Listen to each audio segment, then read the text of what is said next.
Councillor കൂടിയായ Shri M V Ullas, ഇവിടെ സദസ്സിൽ സന്നിഹിതയായിരിക്കുന്ന മരട് നഗരസഭയുടെ ചെയർപേഴ്സൺ ശ്രീമതി അജിത നന്ദകുമാർ, ഇവിടെ സ്വാഗത പ്രസംഗം നടത്തിയ councillor Devus Antony, councillor M K Muraleedharan, ആയിരിക്കുന്ന മറ്റ് നഗരസഭയുടെ സ്റ്റാൻഡിംഗ് കമ്മിറ്റി ചെയർമാൻമാർ, കൗൺസിലർമാർ, സദസ്സിലിരിക്കുന്ന പരിണതപ്രജ്ഞരായ ഗുരുജനങ്ങളെ, എൻ്റെ അടുത്ത സുഹൃത്തും ഇപ്പോൾ നിങ്ങളുടെ നാട്ടിൽ താമസക്കാരനുമായ ഡോക്ടർ പ്രേംകുമാർ അടക്കമുള്ള സദസ്യരെ, പ്രിയപ്പെട്ട സഹോദരി സഹോദരന്മാരെ, സുഹൃത്തുക്കളെ, നിങ്ങൾക്കെല്ലാവർക്കും നമസ്കാരം. അത്തം മുതൽ, കർഷക ദിനം മുതൽ, ചിങ്ങം 1 മുതൽ മരട് നഗരസഭ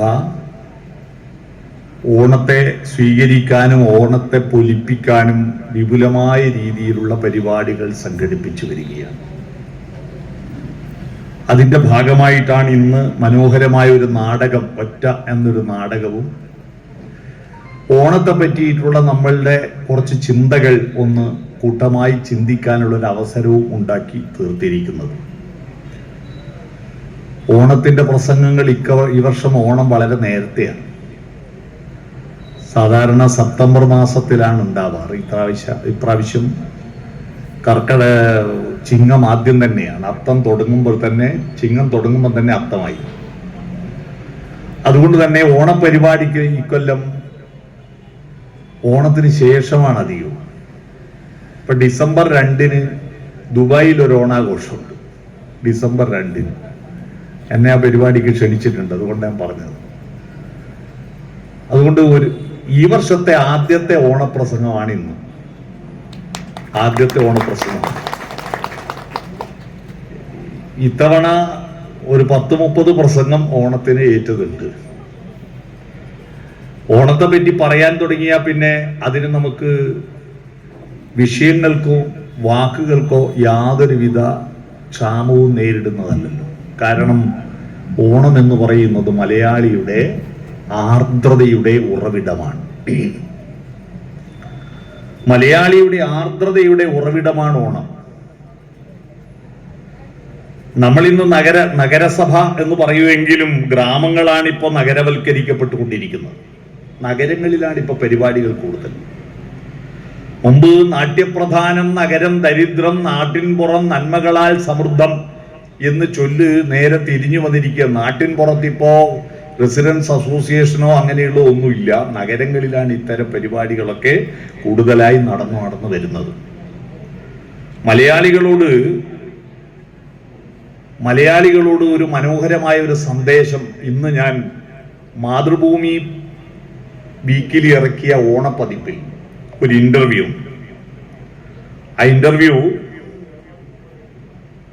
ഒരു പ്രശസ്തനായ സാഹിത്യകാരനുമായിട്ടാണ്. ജ്ഞാനപീഠം അവാർഡ് നേടിയ അമിതാഭ് ഘോഷുമായിട്ട് കൈകസി നടത്തിയ ഒരു ഇന്റർവ്യൂ.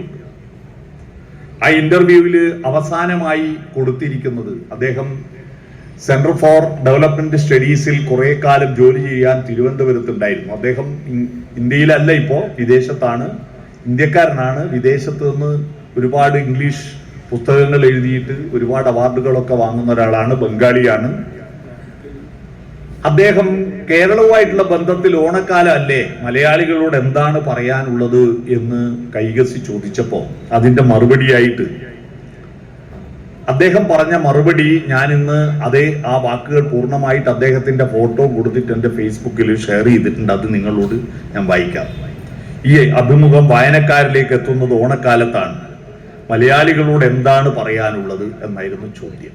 അതിനുത്തരമായി അദ്ദേഹം പറഞ്ഞത്, മലയാളികളോട് എനിക്ക് പറയാനുള്ളത് വളരെ ലളിതമായ ഒരു കാര്യമാണ്. കേരളം ഇന്നും അഭിമാനിക്കാൻ കഴിയുന്ന ഒരു സമൂഹമാണ്. വിദ്യാഭ്യാസത്തിലും ആരോഗ്യരംഗത്തും സാമൂഹിക വികസനത്തിലും കേരളം കൈവരിച്ച നേട്ടങ്ങൾ എല്ലാവർക്കും മാതൃകയാണ്. കേരളത്തിൽ ജീവിച്ചിരുന്ന കാലത്തെക്കുറിച്ച് ഞാൻ ഇന്നും വളരെ ഗൃഹാതുരതയോടെ ഓർക്കാറുണ്ട്. ആ വർഷങ്ങളും എൻ്റെ ജീവിതത്തിൽ വലിയ സ്വാധീനം ചെലുത്തിയിട്ടുണ്ട്. ഇന്ന് കേരളം പല രംഗങ്ങളിലും കൂടുതൽ മുന്നോട്ട് പോയിരിക്കുന്നു. എന്നാൽ അതിൻ്റെ ഏറ്റവും വലിയ ശക്തി ഇന്നും അതുപോലെ തന്നെ നിലനിൽക്കുന്നു. മനുഷ്യൻ ഇപ്പോൾ എവിടെ തിരിഞ്ഞൊന്ന് നോക്കിയാലും അവിടെ എല്ലാം പ്ലസിന്റെ ബാനർ കാണാം, അല്ലെ? ഫുൾ A+ നേടിയ കുട്ടികൾക്ക് അഭിനന്ദനങ്ങൾ, സ്വീകരണങ്ങൾ. ഈ പ്ലസ് എന്ന് പറയുന്ന ചിഹ്നം എന്താണ്? അതൊരു ഗ്രാഫാണ്. നമ്മൾ സ്കൂളിൽ പഠിച്ച ഗ്രാഫില്ലേ, X ആക്സിസും Y ആക്സിസും, അതാണ് ഗ്രാഫ്. അതാണ് ഈ പ്ലസ്. എക്സ് എന്ന് പറയുന്നത് നമ്മൾ ജീവിക്കുന്ന ദേശമാണ്. ആ ദേശത്തിലുള്ള ഭൂപ്രകൃതി, അവിടുത്തെ കൃഷി, അവിടുത്തെ മനുഷ്യർ, അവരുടെ സംസ്കാരം. Y ആക്സിസ് എന്ന് പറയുന്നത് കാലമാണ്, നമ്മൾ ജീവിക്കുന്ന കാലം. ആ കാലത്തോട് പ്രതികരിച്ചു കൊണ്ടിരിക്കുമ്പോഴേ നമ്മൾ മനുഷ്യനാവുകയുള്ളൂ. പക്ഷിമൃഗാദികൾക്ക് പ്ലസ് ഇല്ല. കാരണം അവർക്ക് മരട് നഗരസഭയിൽ ജനകീയാസൂത്രണത്തിന്റെ 30ാം വാർഷികം ആഘോഷിക്കുന്ന വേളയിൽ മരട് നഗരസഭയിൽ നിന്ന് എത്രയെത്ര പശുക്കളെയും ആടിനെയും കോഴിയെയും സൗജന്യമായി കൊടുത്തിട്ടുണ്ടല്ലേ? ഞങ്ങളുടെ നാട്ടിൽ ജനകീയാസൂത്രണം തുടങ്ങുന്ന കാലത്ത് ഈ പ്രക്രിയക്ക് നേതൃത്വം കൊടുത്ത ആളാണ് ഡോക്ടർ പ്രേംകുമാർ ഇവിടെ ഇരിക്കുന്നത്, എൻ്റെ പഞ്ചായത്തിൽ. അപ്പോ ഈ പശുവിനോ ആടിനോ കോഴിക്കോ അറിയാവോ ഇത് മരട് നഗരസഭയാണെന്നും ഇല്ല. അവർക്ക് തങ്ങൾ ജീവിക്കുന്ന ദേശമേതെന്നറിയില്ല. അവർക്ക് അക്ഷാംശവും രേഖാംശവും ഇല്ല. ദേശബോധം മലയാളിക്കേ ഉള്ളൂ, അല്ല മനുഷ്യരേ ഉള്ളൂ. അതുപോലെ കാലബോധം. 2026 ആഗസ്റ്റ് 19-ാം തീയതിയാണ് ഇന്ന്, അല്ലെ? ഇന്ന് കൃഷ്ണപിള്ള മരിച്ച ദിവസമാണ് എന്നൊക്കെ നമ്മൾ ചരിത്രത്തിലൊക്കെ രേഖപ്പെടുത്തും. ഇത് പക്ഷിമൃഗാദികൾക്ക് ഇന്ന് എന്താഴ്ചയാണെന്ന് അറിയാവോ? അറിയില്ല. അവർക്ക് കാലദേശ ബന്ധമില്ല. മനുഷ്യന് മാത്രമേ കാലദേശ ബന്ധമുള്ളൂ. ആ കാലദേശ ബന്ധമാണ് മനുഷ്യന്റെ മഹത്വം. ഏത് നാട്ടിലാണോ ജീവിക്കുന്നത് ആ നാടിന്റെ സംസ്കാരം, ആ ദേശത്തിന്റെ, ആ കാലത്തിന്റെ സംസ്കാരം സ്വന്തമായി മാറ്റാനും ആ സംസ്കാരത്തിൽ എന്തെങ്കിലും സംഭാവന ചെയ്യുവാനും കഴിയുമ്പോഴാണ് നമ്മൾ യഥാർത്ഥ മനുഷ്യനാവുന്നത്. അല്ലാതെ വിദേശങ്ങളെ സ്വപ്നം കണ്ട്, അല്ലേ, സ്വപ്നം കണ്ടിട്ട് ലോകത്തുള്ള ഏറ്റവും മികച്ചത് തന്നെ എനിക്ക് വേണമെന്ന വാശിയിൽ നമ്മൾ ലഭ്യമായി, നമുക്ക് നമ്മുടെ കാലാവസ്ഥയ്ക്കും നമ്മുടെ ആരോഗ്യത്തിനും നമ്മുടെ തൊഴിലിനും അനുസരിച്ച ഭക്ഷണം നമുക്ക് വേണ്ട, നമ്മുടെ സംസ്കാരത്തിനനുസരിച്ച വസ്ത്രം നമുക്ക് വേണ്ട, അല്ലേ? ഇപ്പൊ ഗൾഫിലുള്ള പ്രത്യേകത അവിടുത്തെ അത്യുഷ്ണമാണ്.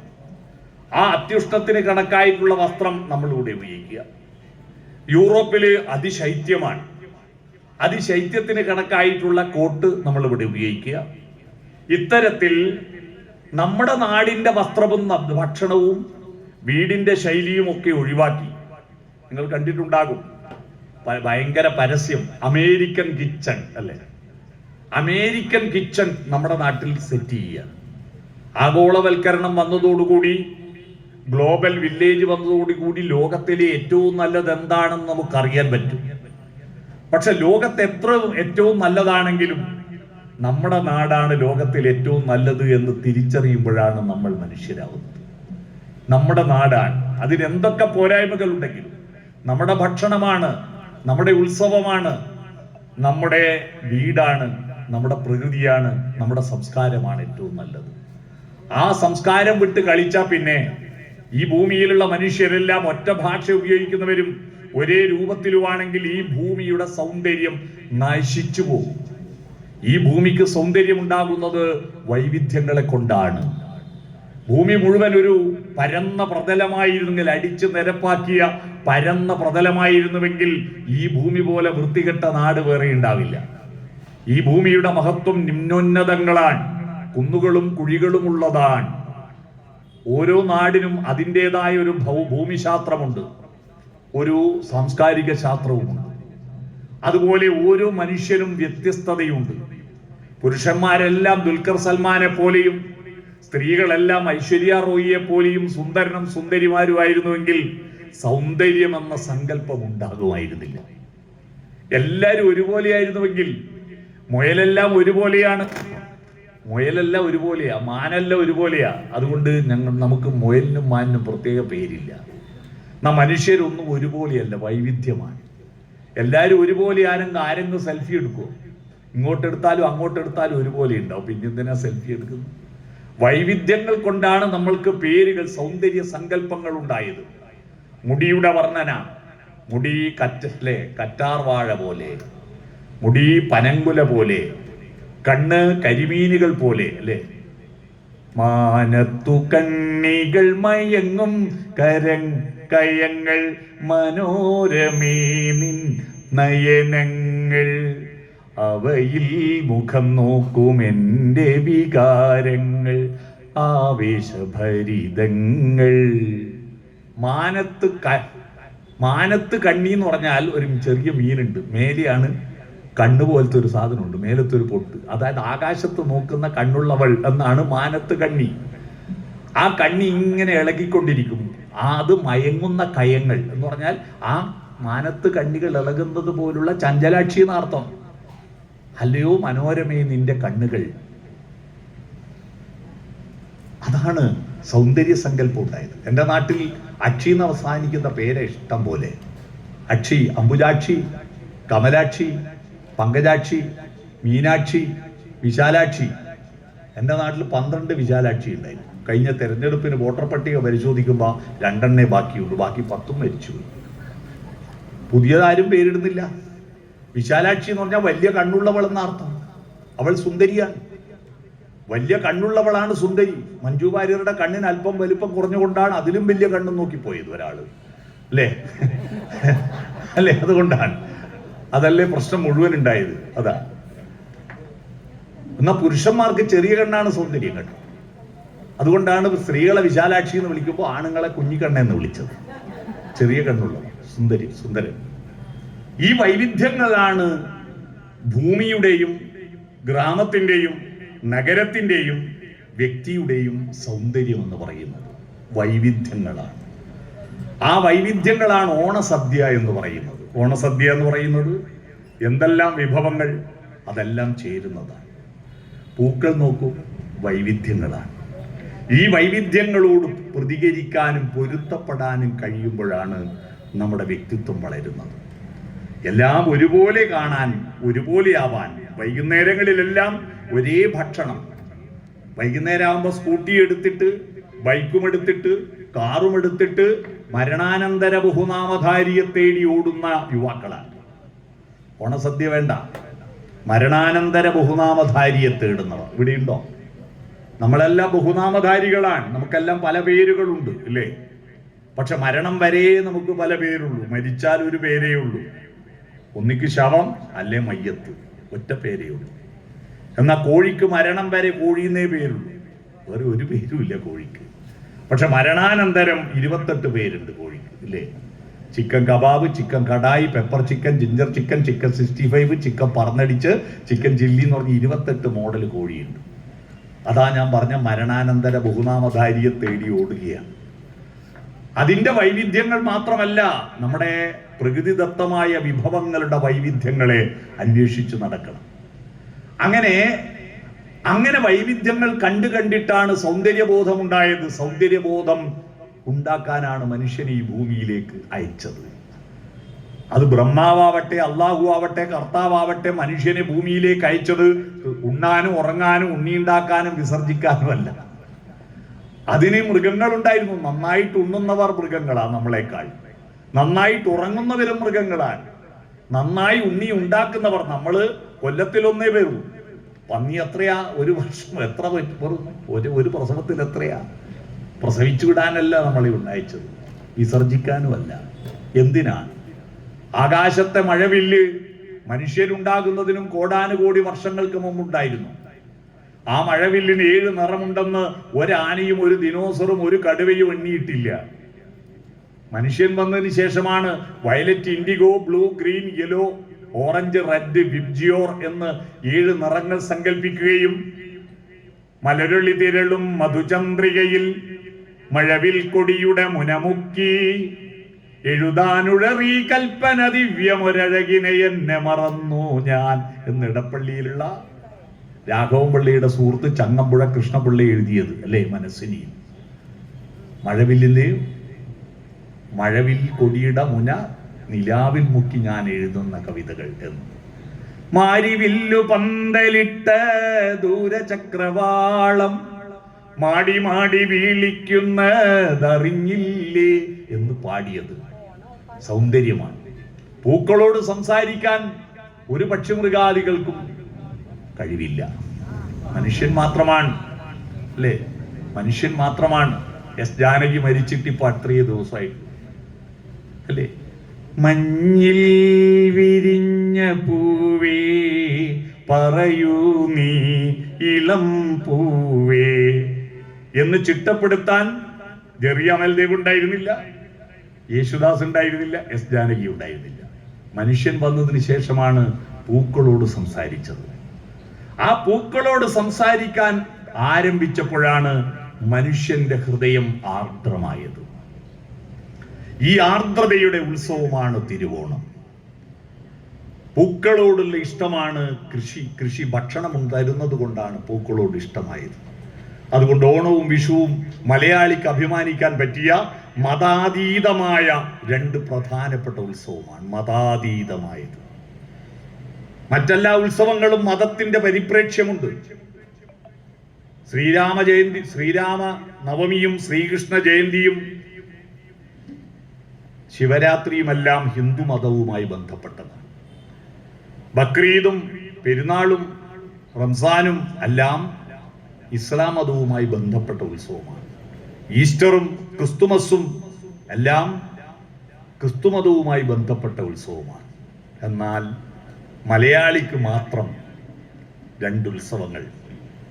അത് ഒരു മതത്തിന്റെയും പരിധിക്കുള്ളിൽ ഒതുങ്ങാത്തതാണ്. അതിൽ മതത്തിന്റെ ഐതിഹ്യങ്ങൾ ചേർത്തിട്ടുണ്ടാകാം.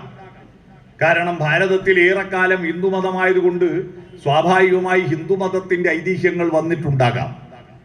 പക്ഷേ ഈ ഐതിഹ്യങ്ങൾ വരുന്നതിന് മുമ്പ് കൃഷിയുടെയും സൗന്ദര്യത്തിന്റെയും ഉത്സവമായിരുന്നു വിഷുവും ഓണവും. ഇത് രണ്ടും പരസ്പര പൂരിതമായ ഉത്സവമാണ്. രണ്ടും പരസ്പര ബന്ധമുള്ള ഉത്സവമാണ്. വിഷു എന്ന് പറയുന്നത് വിത്തിന്റെ ഉത്സവമാണ്. ഓണം എന്നത് കൊയ്ത്തിന്റെ ഉത്സവമാണ്. വിഷു വരൾച്ചയിൽ നിന്നുള്ള മോചനത്തിന്റെ ഉത്സവമാണെങ്കിൽ ഓണം വർഷത്തിൽ നിന്നുള്ള മോചനത്തിന്റെ ഉത്സവമാണ്. വിഷുവിന് പുതുവർഷമാണ്.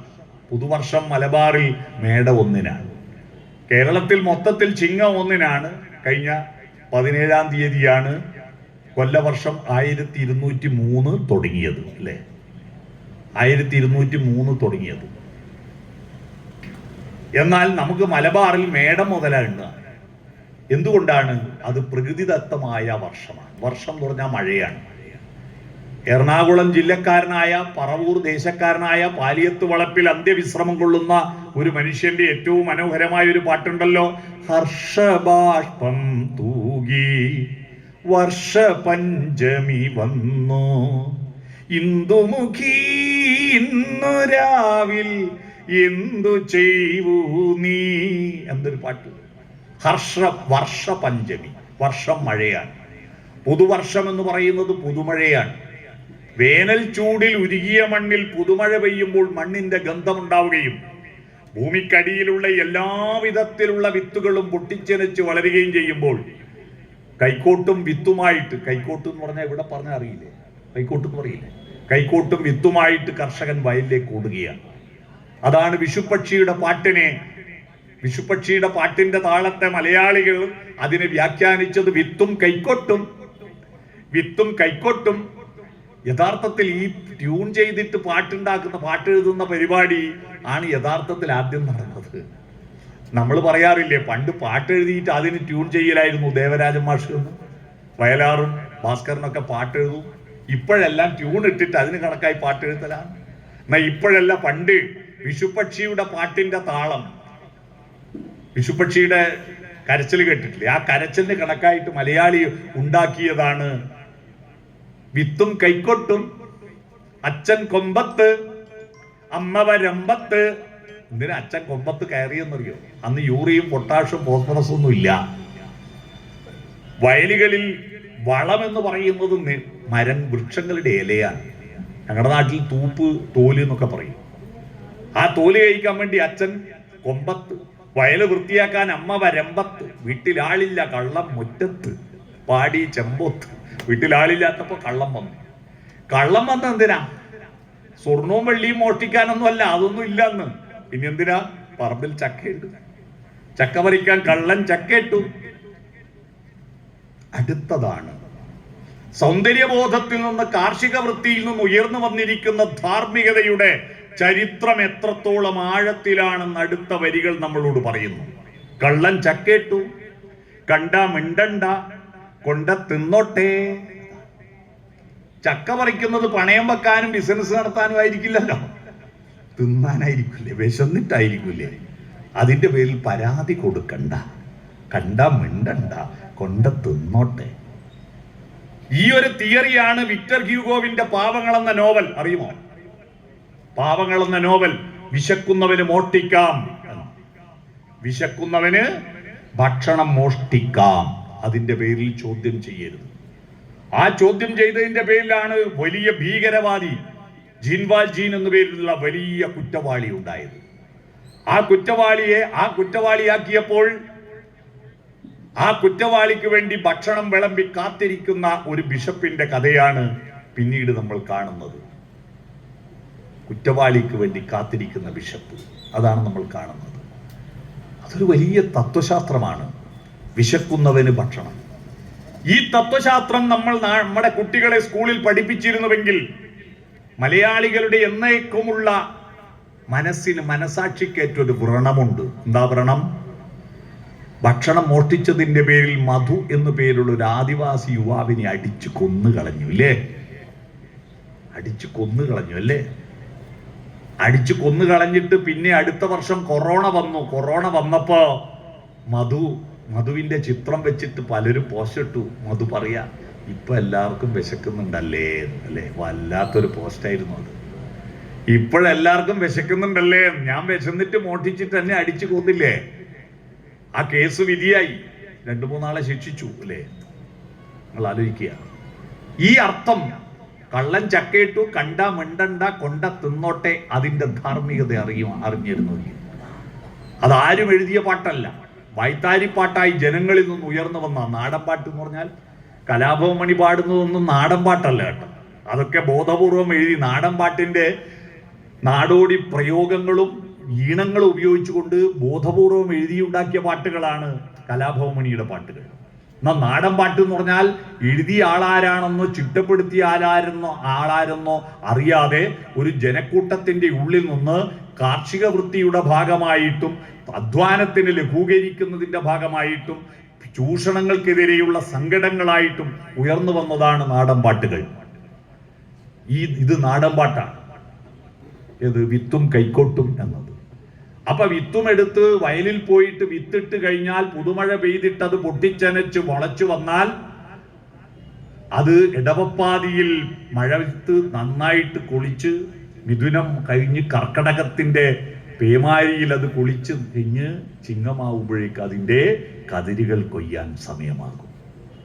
ആ കതിരുകൾ കൊയ്യാൻ സമയമാകുമ്പോഴേക്ക് ആ കതിര് കൊയ്ത പാടങ്ങളിൽ കിളികൾ പറന്നു വരും. അങ്ങുന്നും ഇങ്ങുന്നും ഒരുപാട് കിളികൾ ആവണിപ്പാടങ്ങളിൽ പറന്നു വരും. ആ പ്രഭാതം മഞ്ഞുള്ള മനോഹരമായ പ്രഭാതമായിരിക്കും. ആവണിപ്പൊൻ പുലരി ആനന്ദനീഹാര രത്നബിന്ദുക്കളാലിംഗനം ചെയ്ത പൂവേ, അരുണന്റെ രശ്മികൾ നിന്നെ തലോടുമ്പോൾ ആലസ്യമെന്തിനായി? ഉണരൂ ഉണരൂ പുഷ്പങ്ങളെ, ഉണരൂ. ആ പുഷ്പങ്ങളാണ് കായുണ്ടാകുന്നത്. പൂവുണ്ടെങ്കിലേ കായുണ്ടാവൂ അല്ലേ? മനുഷ്യന് പൂവിനോട് ഇഷ്ടം തോന്നാൻ കാരണം കൃഷിയുള്ളത് കൊണ്ടാ. പക്ഷിമൃഗാദികളൊന്നും കൃഷി ചെയ്യാറില്ല. ഉണ്ടോ? ആകാശത്തിലെ കുരുവികൾ വിതയ്ക്കുന്നില്ല, കൊയ്യുന്നില്ല, അളന്നളന്ന് കൂട്ടുന്നില്ല. മനുഷ്യൻ എപ്പോഴാ മനുഷ്യനായത്? ഇതിഹാസങ്ങൾ ജനിക്കും മുമ്പേ, ഈശ്വരൻ ജനിക്കും മുമ്പേ. മൃഗങ്ങളുടെ കൂട്ടത്തിൽ ഒരു വിഭാഗം ഹോമോസോപ്പിയൻസ് ആയിട്ട് മനുഷ്യർ നടക്കുമ്പോ അന്ന് വസ്ത്രമില്ല, വീടില്ല, കൃഷിയില്ല, ഭാഷയുമില്ല. 2 ജാതി ഉണ്ടായിരുന്നു. നായരും നമ്പ്യാരോ ഈഴവരൊന്നും അല്ല, ആണും പെണ്ണും മാത്രം. അത് പ്രകൃതിയിലെല്ലാം ഉണ്ടല്ലോ. ആ 2 ജാതിയിൽ രാവിലെ എഴുന്നേറ്റ എന്താ ജോലി? അടിച്ചു വാരണ്ട, വീടില്ല. വസ്ത്രം കഴുകണ്ട, വസ്ത്രമില്ല. ഭക്ഷണം പാചകം ചെയ്യണ്ട, ഭക്ഷണം പാചകമില്ല. വാഴക്ക് വെള്ളം നനക്കണ്ട, കൃഷിയില്ല. രാവിലെ എഴുന്നേറ്റാൽ ഭക്ഷണം എന്ത് കിട്ടുമെന്ന് നോക്കി നടത്തമാണ്. മരങ്ങളിൽ നിന്ന് വീണത് പെറുക്കി തിന്നും, മൃഗങ്ങളെ കൊന്നു തിന്നും, മണ്ണ് കിളച്ച് കിഴങ്ങ് തിന്നും. വയറ് നിറഞ്ഞാൽ അവിടെ കിടക്കും, തിരിച്ചുപോക്കില്ല. കാരണം തിരിച്ചുപോക്കാൻ തേക്കി വാപ്പ ഭൂമിയില്ല. ഉണ്ട്. നിങ്ങൾക്കെല്ലാം ഈ പരിപാടിയും കഴിഞ്ഞിട്ട് നാടകവും കഴിഞ്ഞ് തിരിച്ചു പോകാൻ ഒരു വീടില്ലേ? ആ വീടിരിക്കുന്ന ഒരു സ്ഥലമുണ്ട്, തേക്കി വാപ്പ ഭൂമി. അറിയാവോ? നിങ്ങൾക്ക് എല്ലാവർക്കും തേക്കി വാപ്പ ഭൂമിയുണ്ട്. തേക്കി വാപ്പ എന്താന്ന് മനസ്സിലായില്ലല്ലേ? വീട്ടിൽ പോവുക, നിങ്ങളുടെ വീടിരിക്കുന്ന സ്ഥലത്തിന്റെ ആധാരം, വസ്തുവിന്റെ ആധാരം എടുക്കുക. ആധാരം എടുത്തിട്ട് അതിന്റെ ഏറ്റവും പുറകിലത്തെ പേജ് എടുക്കുക. അതിൽ കുത്തനെ കുറെ വര കാണാം. ആ വരേന്റെ മേലെ കാണാം തേക്കി വാപ്പ.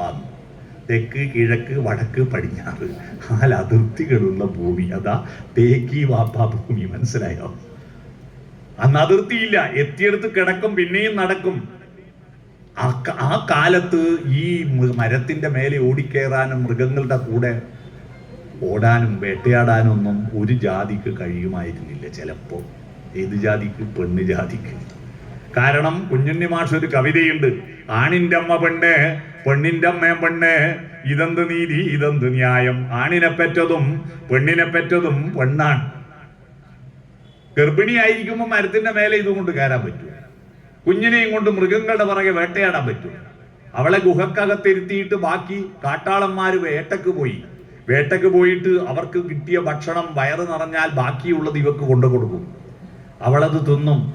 ഗുഹക്കകത്ത് നിന്ന് തിന്നുമ്പോ അതിനകത്ത് കുരു ഉണ്ടല്ലോ, കുരുന്ന് പേരൊന്നുമില്ല, കട്ടിയുള്ള ഭാഗം, പല്ലിന് പിടിക്കാത്തതും വലിയ മാംസളമല്ലാത്തതും കൊണ്ട് രുചിയില്ലാത്തതുമായ കുരു. അതിന്റെ കുരുവും തൊലിയും രുചിയില്ലാത്തത് കൊണ്ട് ഗുഹക്ക് പുറത്തേക്ക് എറിയും. അന്ന് ചവിട്ടുമ്പോ തുറക്കുന്ന മൂടിയുള്ള പാത്രമൊന്നും ഇല്ലല്ലോ. വേസ്റ്റ് ഇടുന്ന, അതുകൊണ്ട് ഗുഹക്ക് പുറത്തേക്ക് വലിച്ചെറിയും. അങ്ങനെ വലിച്ചെറിഞ്ഞിട്ട് അടുത്ത ഭക്ഷണം വരുന്നുണ്ടോ എന്ന് ഗുഹാമുഖത്തേക്ക് നോക്കിയിരിക്കുമ്പോഴാണ് പുറത്ത് മഴ പെയ്തിട്ട് ഇവൾ പുറത്തേക്ക് എറിഞ്ഞ കുരു കുതിർന്നിട്ട് അതിൻ്റെ അകത്തുനിന്ന് KM മാണിന്റെ ചിഹ്നം പൊങ്ങി വന്നു. 2 ഇല പൊങ്ങി വന്നു. ആ 2 ഇലയെ അവൾ സൂക്ഷിച്ചു നോക്കാൻ അന്നും പകല് 12 മണിക്കൂർ തന്നെയാ. പക്ഷെ 12 മുറിച്ചിട്ടില്ലെന്നേ ഉള്ളൂ. സമയം ഇതേ ദൈർഘ്യമാണ്. അന്ന് അവൾക്ക് വാട്സപ്പ് സ്റ്റാറ്റസ് ഇടണ്ട, ഇൻസ്റ്റഗ്രാം നോക്കണ്ട, ഒന്നും പണിയില്ല. 12 മണിക്കൂറും ഇരിപ്പാ. അതുകൊണ്ട് ഈ ഇലയെ തന്നെ സൂക്ഷിച്ചു നോക്കുമ്പോഴാണ് അവളുടെ ഉള്ളിൽ ആദ്യത്തെ വെളിച്ചമുണ്ടായത്. ഏത് വൃക്ഷത്തിൽ നിന്നാണ്, ഏത് വള്ളിയിൽ നിന്നാണ്, ഏത് ചെടിയിൽ നിന്നാണ് ഈ പഴം പറിച്ചെടുത്തത്, അതേ വൃക്ഷത്തിന്റെ ഇലയാണ് ഈ കുരുവിന്റെ അകത്തുനിന്ന് പുറത്തു വരുന്നത് എന്ന് പറഞ്ഞാൽ അതിന്റെ അർത്ഥം കുരുവിന്റെ അകത്ത് മരമുണ്ട്, നട്ടാൽ മുളക്കും എന്ന അറിവാണ് ആദ്യത്തെ അറിവതാണ്, നട്ടാ മുളക്കും. ഈ അറിവാണ് തന്റെ കൂട്ടുകാരോട് പറയാൻ വേണ്ടിയിട്ട് ബഹളം വെച്ചിട്ട് അവരെ വിളിച്ചു വരുത്തിയിട്ട് പറയാനുള്ള വാക്കുകളില്ലല്ലോ. കുരുന്നോ മരമെന്നോ നടുക എന്നുള്ള വാക്കൊന്നും ഇല്ലാത്തപ്പോ അത് പറയാനുള്ള പരിശ്രമത്തിന്റെ ഭാഗമായിട്ടാണ് ഭാഷ കണ്ടുപിടിച്ചത്. കൃഷി ആരംഭിക്കുക. മച്ചാട്ട് വാസന്തി എന്ന് പറയുന്ന നാടക ഗായിക നാടകത്തിൽ പാടി അഭിനയിച്ച ഒരു പാട്ടുണ്ട്, മച്ചാട്ട് വാസന്തി. മരിച്ചുപോയി. മച്ചാട്ട് വാസന്തി മരിച്ചിട്ട് 2 വർഷമേ ആയിട്ടുള്ളൂ. അത് നമ്മൾ കേട്ടത് മച്ചാട്ട് വാസന്തി പാടിയിട്ടല്ല, നമ്മൾ കേട്ടത് യേശുദാസ് സിനിമയെ പാടിയിട്ടുണ്ട്. ആ വരി, അക്കാണും മാമല വെട്ടി വയലാക്കി ആര്യൻ വിത്തെറിഞ്ഞു, പച്ചപ്പനന്തത്തെ പുന്നാരപ്പൂമുത്തെ എന്ന വരി. അങ്ങനെ ആദ്യമായി അവർ നടുകയാണ്. ആ നടാൻ ആരംഭിച്ചപ്പോഴാ നാടുണ്ടായത്. നാട് എന്ന വാക്കിന്റെ അർത്ഥം നടുന്നത് എന്നാണ്. കാട് എന്ന വാക്കിനർത്ഥം തനിയെ മുളച്ചത് എന്നാണ്. തനിയെ മുളച്ചത് കാട്, നട്ടുമുളപ്പിച്ച നാട്. നടുന്നവൻ നാട്ടാളൻ, ഒന്നും നടാത്തവൻ കാട്ടാളൻ. പിടിയിട്ട നമ്മളെല്ലാം ഏത് ലിസ്റ്റിലാ പെടുക എന്ന് സ്വയം ഒന്ന് പരിശോധിക്കുക. നടുന്നവൻ നാട്ടാളൻ, ഒന്നും നടാത്തവൻ കാട്ടാളൻ. മനസ്സിലായി? ആ നാടുണ്ടായത് കൃഷി ആരംഭിച്ചപ്പോഴാണ്. ഭാഷയുണ്ടായത് കൃഷി ആരംഭിച്ചപ്പോഴാണ്. ആ കൃഷി ആരംഭിച്ചപ്പോഴാണ് കായ ഉണ്ടാകുന്നത് പൂവിൽ നിന്നാണെന്ന അറിവുണ്ടായത്. അപ്പോഴാണ് പൂവിനെ നോക്കാൻ തുടങ്ങിയത്. പൂവിനെ നോക്കുമ്പോൾ പൂവിന്റെ പ്രത്യേകതകൾ മനുഷ്യന്റെ സ്വഭാവമായി മാറി, ആന്തരിക വെളിച്ചമായി മാറി. ഇവിടെ ഓണക്കാഴ്ച എന്നാണ് പരിപാടിയുടെ പേര്. ഇന്നിപ്പോ ഞാൻ പറയാൻ പോകുന്നത് ഓണത്തിന്റെ അകക്കാഴ്ചയെ പറ്റിയിട്ടാണ്. ഓണത്തിന് പുറത്തുള്ള കാഴ്ചകൾ പോരാ, ഘോഷയാത്രയിലെ വിഭവങ്ങൾ എന്തെന്നോ വേഷങ്ങൾ എന്തെന്നോ അല്ല, ഓണത്തിന് ഒരുക്കിയിരിക്കുന്ന പൂക്കളം എന്തെന്നല്ല, ഓണത്തിന് ഒരുക്കിയിരിക്കുന്ന ഓണസദ്യ എന്തെന്നല്ല. ഇതൊക്കെ പുറം കാഴ്ചകളാണ്. ഓണത്തിനൊരു അകക്കാഴ്ചയുണ്ട്. ഈ അകക്കാഴ്ചയില്ലാതെ പുറക്കാഴ്ച മാത്രമായിട്ട് നടത്തിയാൽ അത് മാനവികമാവില്ല, അത് വെറും കെട്ടുകാഴ്ചകളാവും. ശരീരത്തിന്റെ ഉള്ളിലുള്ള അവയവങ്ങൾക്ക്, ഹൃദയത്തിനോ കരളിനോ ശ്വാസകോശത്തിനോ അസുഖം വന്നാൽ ത്വക്കിന് ഓയിന്റ്മെന്റ് പുരട്ടിയാൽ അസുഖം മാറുമോ? അതുപോലെയാണ് ഓണക്കാഴ്ചകൾ. പുറത്തുള്ളത് മാത്രം നടത്തിയാൽ പോരാ, അകത്ത് വേണം. അകത്ത് വെളിച്ചമുണ്ടായപ്പോഴാണ് മനുഷ്യൻ മനുഷ്യനായത്, മനുഷ്യൻ ദൈവത്തിലെത്തിയത്. ഭാരതത്തിലെ ആദ്യത്തെ പ്രാർത്ഥന നിങ്ങൾ കേട്ടിട്ടുണ്ടോ? ആദ്യത്തെ പ്രാർത്ഥന സൂര്യഗായത്രിയാണ്, സൂര്യനെയാണ്. സൂര്യൻ എന്ന് പറഞ്ഞാൽ പിന്നെ ഏതെങ്കിലും മതത്തിൻ്റെതല്ലല്ലോ. എല്ലാ രാജ്യത്തിനും ഒറ്റ സൂര്യനേ ഉള്ളൂ. സംസ്കൃത ഭാഷ ഇവിടെ ആയതുകൊണ്ട് സംസ്കൃതത്തിൽ ആ മന്ത്രം ചൊല്ലി എന്നേ ഉള്ളൂ.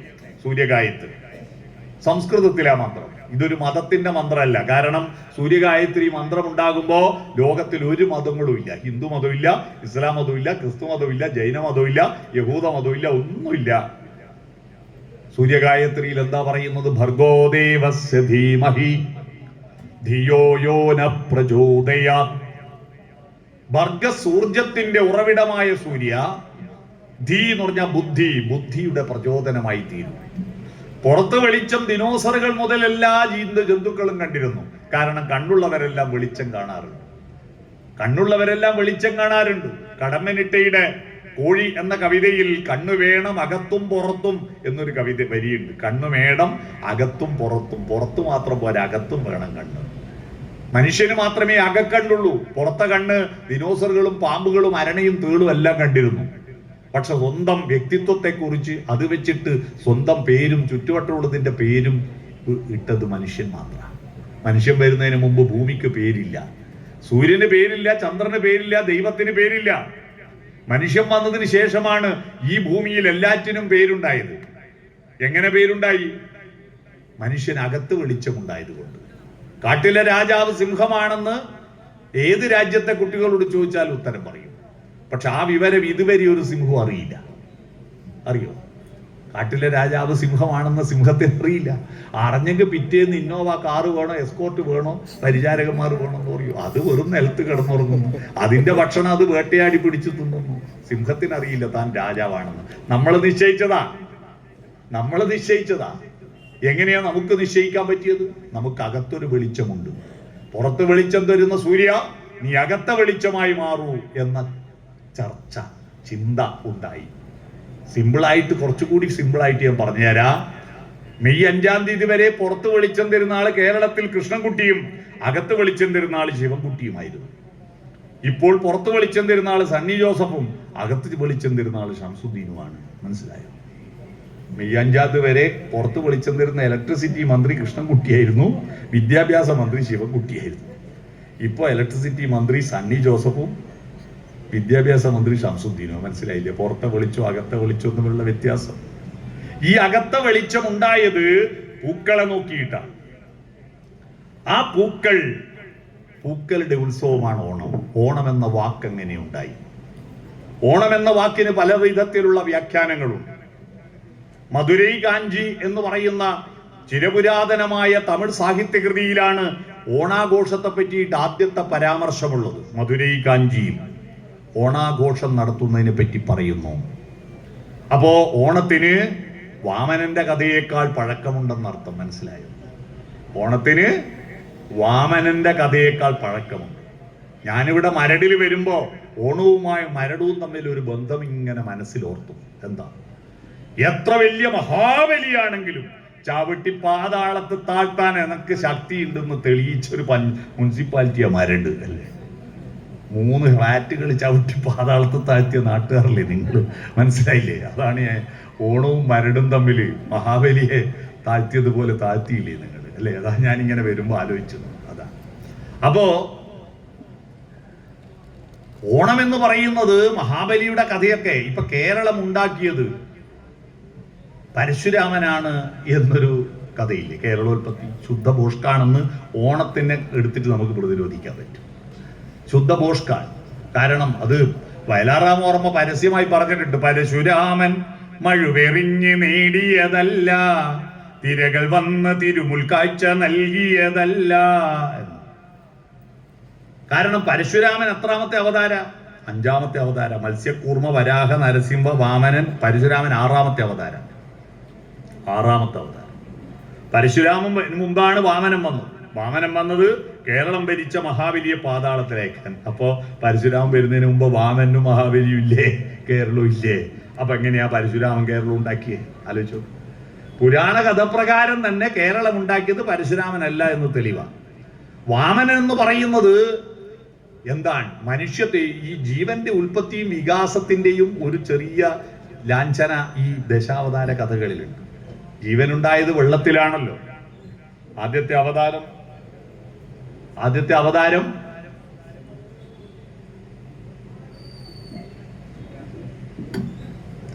മത്സ്യമാണല്ലോ. വെള്ളത്തിലാണ് ആദ്യത്തെ അവതാരം. ജീവനുണ്ടായത് വെള്ളത്തിലാണ്. മാധുരി പാടിയൊരു പഴയ ഗാനമുണ്ട് ദേവി കന്യാകുമാരി സിനിമയിൽ. കണ്ണാലില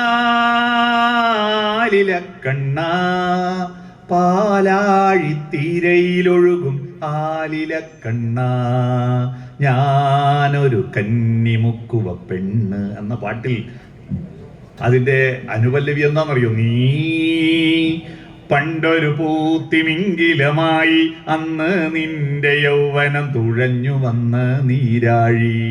മത്സ്യാവതാരത്തെ പറ്റിയ. പിന്നീട് കരയിലും വെള്ളത്തിലും ജീവിക്കുന്ന ജീവി ആമയല്ലേ? കൂർമാവതാരം. പിന്നീട് കാട്ടിലെ പന്നിയായ ജീവി വരാഹം, പന്നിയാണ്. പിന്നീട് അതിൽ നിന്ന് പരിണാമദശയിൽ കുരങ്ങനുണ്ടായി. മുഖം കണ്ട സിംഹം, ഉടല് കണ്ട നരൻ, നരസിംഹമുണ്ടായി, അല്ലേ? നരസിംഹമുണ്ടായി. പിന്നെ വാല് പോയി. വാലുള്ള നരൻ വാനരൻ. വാല് പോയപ്പോ വെറും നരൻ. മനസ്സിലായി? നരൻ. ആ നരൻ പ്രകൃതിയുടെ വിഭവങ്ങൾ കൊണ്ട് ആദ്യത്തെ ഉപകരണം ഉണ്ടാക്കി. എന്താണ് മനുഷ്യനുണ്ടാക്കിയ ആദ്യത്തെ ഉപകരണം? സഞ്ചരിക്കുന്ന മേൽക്കൂര. സഞ്ചരിക്കുന്ന മേൽക്കൂരയാണ് ആദ്യത്തെ ഉപകരണം. നിങ്ങളുടെ കയ്യിലെല്ലാം ഉണ്ടാവും അത്. സഞ്ചരിക്കുന്ന മേൽക്കൂര കൊടയാണ്. ഓല കൊണ്ടുണ്ടാക്കിയ കൊടയുണ്ടി വന്ന വാമനൻ, അല്ലേ? വാമനൻ മാത്രമല്ല അളവ് തൂക്കം ആരംഭിക്കുകയാണ്. ലീഗൽ മെട്രോളജി ഡിപ്പാർട്ട്മെന്റ് ആരംഭിക്കുന്നത് വാമനന്റെ കാലഘട്ടത്തോടു കൂടിയാണ്. കാരണം അളക്കാൻ തുടങ്ങി. 3 അടി അളന്നല്ലോ. 3 അടി അളന്നു. പക്ഷെ ഇന്നാണെങ്കിൽ വാമന്റെ പേരിൽ ലീഗൽ മെട്രോളജി കേസ് എടുക്കും. കാരണം അളക്കാൻ ഒരു മാനദണ്ഡമില്ല. 1 അടി 3 അടി എന്ന് പറഞ്ഞിട്ട് വലിയ കാലും കൊണ്ട് വന്നിട്ട് സ്വർഗവും ഭൂമിയും പാതാളവും എല്ലാം അളക്കുക എന്ന് പറഞ്ഞാൽ അത് തോന്നിയാസല്ലേ? അളവിനൊരു മാനദണ്ഡം ഉണ്ടല്ലോ. അപ്പൊ അളന്നു. അളവ് തൂക്കം വാമനൻ. പിന്നീടാണ് ശിലായുഗത്തിൽ നിന്ന് ലോഹയുഗത്തിലേക്ക് മനുഷ്യൻ വരുന്നത്. മണ്ണ് കുഴിച്ചിട്ട് ഇരുമ്പയിര് മുക്കിയെടുത്തിട്ട് ഉരുക്കി മൂശയിൽ ഒഴിച്ചത് ഇരുമ്പിന്റെ ഒരു പത്തിയാക്കി മരത്തിന്റെ ഒരു തള്ളയിട്ട് ചുമല് വെച്ചിട്ട് ഒരാൾ വന്നു. അതാണ് പരശുരാമൻ. മനസ്സിലായി? ഇരുമ്പായുധം ഉപയോഗിക്കാൻ തുടങ്ങിയ കാലഘട്ടമാണ് പരശുരാമൻ.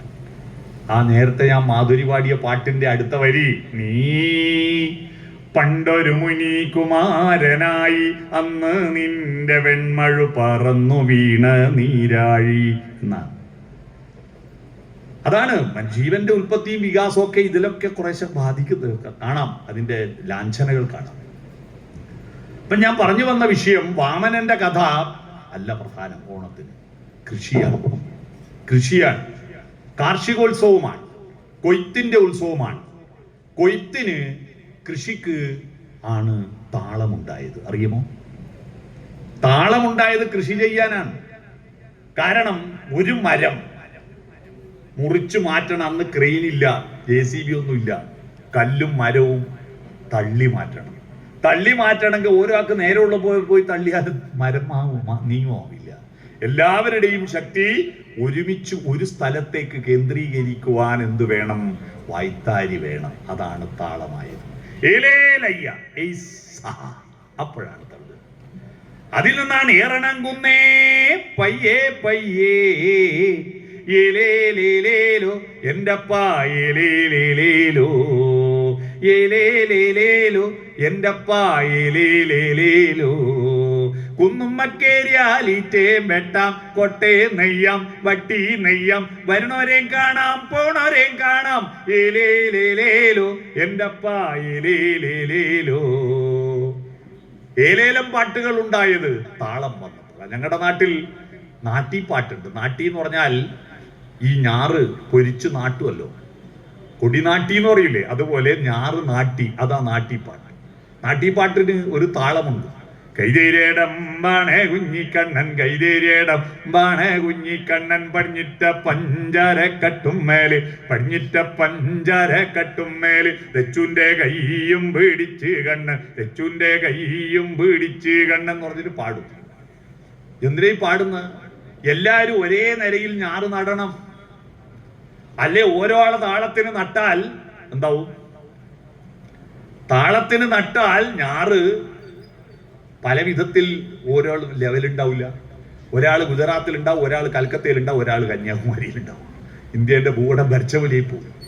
ലെവലായിട്ട് നടണമെങ്കിൽ കൈതേരിയടമ്പാണ് എന്ന് പറയുമ്പോൾ ഒരു ഞാറ് തോന്നും, പടിഞ്ഞിട്ട പഞ്ചാര എന്ന് പറയുമ്പോൾ അടുത്തു തോന്നും. ഒരേ ലെവലിൽ നട്ട് വരാൻ വേണ്ടിയിട്ടാണ്. ഇത് ചെറിയ വിഷയമല്ല. താളവും ജീവിതവും തമ്മിലുള്ള ബന്ധത്തെപ്പറ്റി ഇതിന്റെ കുറച്ചപ്പുറത്ത് ഞാൻ കഴിഞ്ഞ ആഴ്ച ഒരു പ്രഭാഷണം നടത്തിയിരുന്നു. ചോറ്റാനിക്കര നാരായണമാരാർ തിമിലാചാര്യൻ ചോറ്റാനിക്കര നാരായണമാരാരുടെ ചരമദിനത്തിൽ അദ്ദേഹത്തിന്റെ ഒരു അവാർഡ് കൊടുക്കുന്ന ഒരു ചടങ്ങുണ്ടായിരുന്നു. ജഡ്ജിയാണ് ഉദ്ഘാടനം ചെയ്തത്. ആ പരിപാടിയിൽ ജീവിതവും താളവും എന്ന വിഷയത്തെക്കുറിച്ച് പ്രഭാഷണം നടത്തുമ്പോൾ ഈ താളബോധം ഉണ്ടായതിനെ കുറിച്ചും അത് തിമിലയുടെയും മൃദംഗത്തിന്റെയും ചെണ്ടയുടെയും താളങ്ങൾ എന്തൊക്കെ മാനസിക അനുഭവങ്ങൾ ഉണ്ടാക്കുന്നു എന്നതിനെ പറ്റി വിശദമായി ഞാൻ അവിടെ അന്ന് പ്രസംഗിച്ചിരുന്നു. നമ്മുടെ വിഷയം അതല്ല. ഞാൻ പറഞ്ഞു വന്നത് കൃഷിയിൽ നിന്നാണ് താളമുണ്ടായത്, താളത്തിൽ നിന്നാണ് ഈണമുണ്ടായത്. ഈണം എന്ന് പറഞ്ഞാൽ എന്താ? ഈണം എന്ന് പറഞ്ഞാൽ പാട്ടിൽ ഇപ്പൊ കിളിപ്പാട്ടാണല്ലോ കർക്കിടക മാസത്തിൽ വായിച്ച കിളിപ്പാട്ട്. എന്താ കിളിപ്പാട്ട്? കിളിയുടെ ഈണത്തിലുള്ള മനോഹരമായ സംസ്കൃത ശ്ലോകം എന്ന് പറഞ്ഞാൽ ഈ താറിടാത്ത റോഡുമല പോലെ വണ്ടി പോകും പോലെയാണ് സദ്ദരയും ഇന്ദ്രവജ്രയും വേന്ദ്രവജ്രയും ഒക്കെ ചൊല്ലുമ്പോ താരിൽ തന്നു ഈ കടാക്ഷാഞ്ചല മധുപകുല രാമ രാമ ജനാനം നീരിൽ തർബാണ വൈരാഗര നികര കഥമോ മണ്ഡലി ചണ്ടഭാനോ എന്ന് ചൊല്ലുമ്പോൾ താറിടാത്ത റോഡുമല കൂടി ഓട്ടോറിക്ഷ പോകുമ്പോൾ ഇല്ലേ? എന്ന ഈണം എന്ന് പറഞ്ഞാൽ താളക്രമമായിട്ട് എന്നിങ്ങനെ ആ താളക്രമമാണ് എന്ത്? വരിക വാർത്തിങ്കളെ താഴത്തു വരിക നീ പെരികെ തങ്കത്തിന്റെ നെറ്റിമേൽ ചുംബിച്ചാലും. ഇതെങ്ങനെയാ ഈണം വന്നെന്നറിയാവോ? ഈണം വന്നത് താളക്രമം കൊണ്ടാ. എന്ത് താളമാ വന്നത്? ആ താളം ആദ്യം 3 അക്ഷരം, പിന്നെ 2 2, പിന്നെ 3 2 2, 3 2 2 3 2 2 എഴുത്തുകൾ 14 ഗണം പാദം 2 1 ഗുരു എന്നെങ്കിലും വേണം മാറാതോരോ ഗണത്തിലും നടുക്കിയതി പാദാതി പൊരുത്തം ഇത് കേകയാം. അതാണ് മഹാഭാരത കിളിപ്പാട്ട്. അംബിക 3 തനയനും 2 2 തന്നുടെ 3 സുതന്മാരും 2 2. മനസ്സിലായോ? ഇതാണ് ഈ താളമാണ് ഈണം. താളത്തിൽ നിന്നാണ് ഈണമുണ്ടായത്. അത് തന്നെയാണ് പി ഭാസ്കരന്റെ തോളത്തൂഖനം തൂങ്ങും വണ്ടിതൻ തണ്ടും പേറി കാളകൾ മന്ദം മന്ദം ഇഴഞ്ഞു നീങ്ങിയിടുന്നു.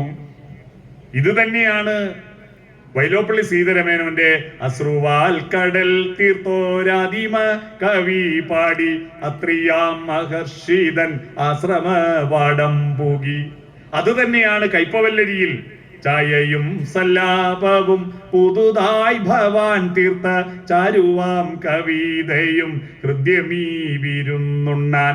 ഞാൻ പറഞ്ഞു വന്നത് കൃഷിയിൽ നിന്നാണ് കൾച്ചർ ഉണ്ടായത്. അതുകൊണ്ടാണ് അഗ്രികൾച്ചർ. പിടികിട്ടിയോ? അഗ്രികൾച്ചർ വന്നുണ്ടോ? സംഗീതമുണ്ടായത്. കൃഷി ചെയ്ത് പണിയെടുത്ത് തളർന്നു വരുമ്പോ ജാതി വിവേചനത്തിന്റെ പേരിൽ ഭക്ഷണം കൊടുക്കാത്ത, വെള്ളം കൊടുക്കാത്ത തമ്പുരാക്കന്മാരുടെ ക്രൂര നടപടികൾക്കെതിരെയുള്ള പ്രതിരോധ പാട്ടുകൾ ഉണ്ടായി. പിന്നെ നാടൻ പാട്ടുകൾ. അങ്ങനെയാണ് കവിതയിൽ താളം വന്നു, താളത്തിന്റെ കൂടെ വിഷയം വന്നു, വികാരം വന്നു, ഫിലോസഫി വന്നു. പണിയെടുത്ത് തളർന്നു പോയിട്ട് തളരുന്ന ആ പണിയ വിഭാഗം, വയനാട്ടിലെ ആദിവാസി വിഭാഗം, അവരുടെ സങ്കടങ്ങൾ ആരോട് പറയാൻ? അവരുറക്കുപാട്ടിൽ ഉറങ്ങുറങ്ങ് പുള്ളി നീ ഉറങ്ങേ, ഉണരാതെ പുള്ളി നീ ഉറങ്ങ്, നീ ഉറങ്ങ്. അച്ഛനിപ്പോ മലയിൽ കൊത്തി കൊത്തി ചാവും, അമ്മ ഇപ്പോ വയലിൽ നട്ട് നട്ട് ചാവും, നീ ഉറങ്ങ്. വികാരങ്ങൾ വരുന്നു. ഇവിടെ പാട്ടിൽ സാഹിത്യം ഉണ്ടാകുന്നു. പാട്ടുകളിൽ വികാരങ്ങൾ, ഫിലോസഫി വരുന്നു, പ്രതിരോധങ്ങൾ വരുന്നു. അപ്പോഴാണ് സാഹിത്യം. സാഹിത്യവും സരസ്വത്യാ സ്തനദ്വയങ്ങളാണ്.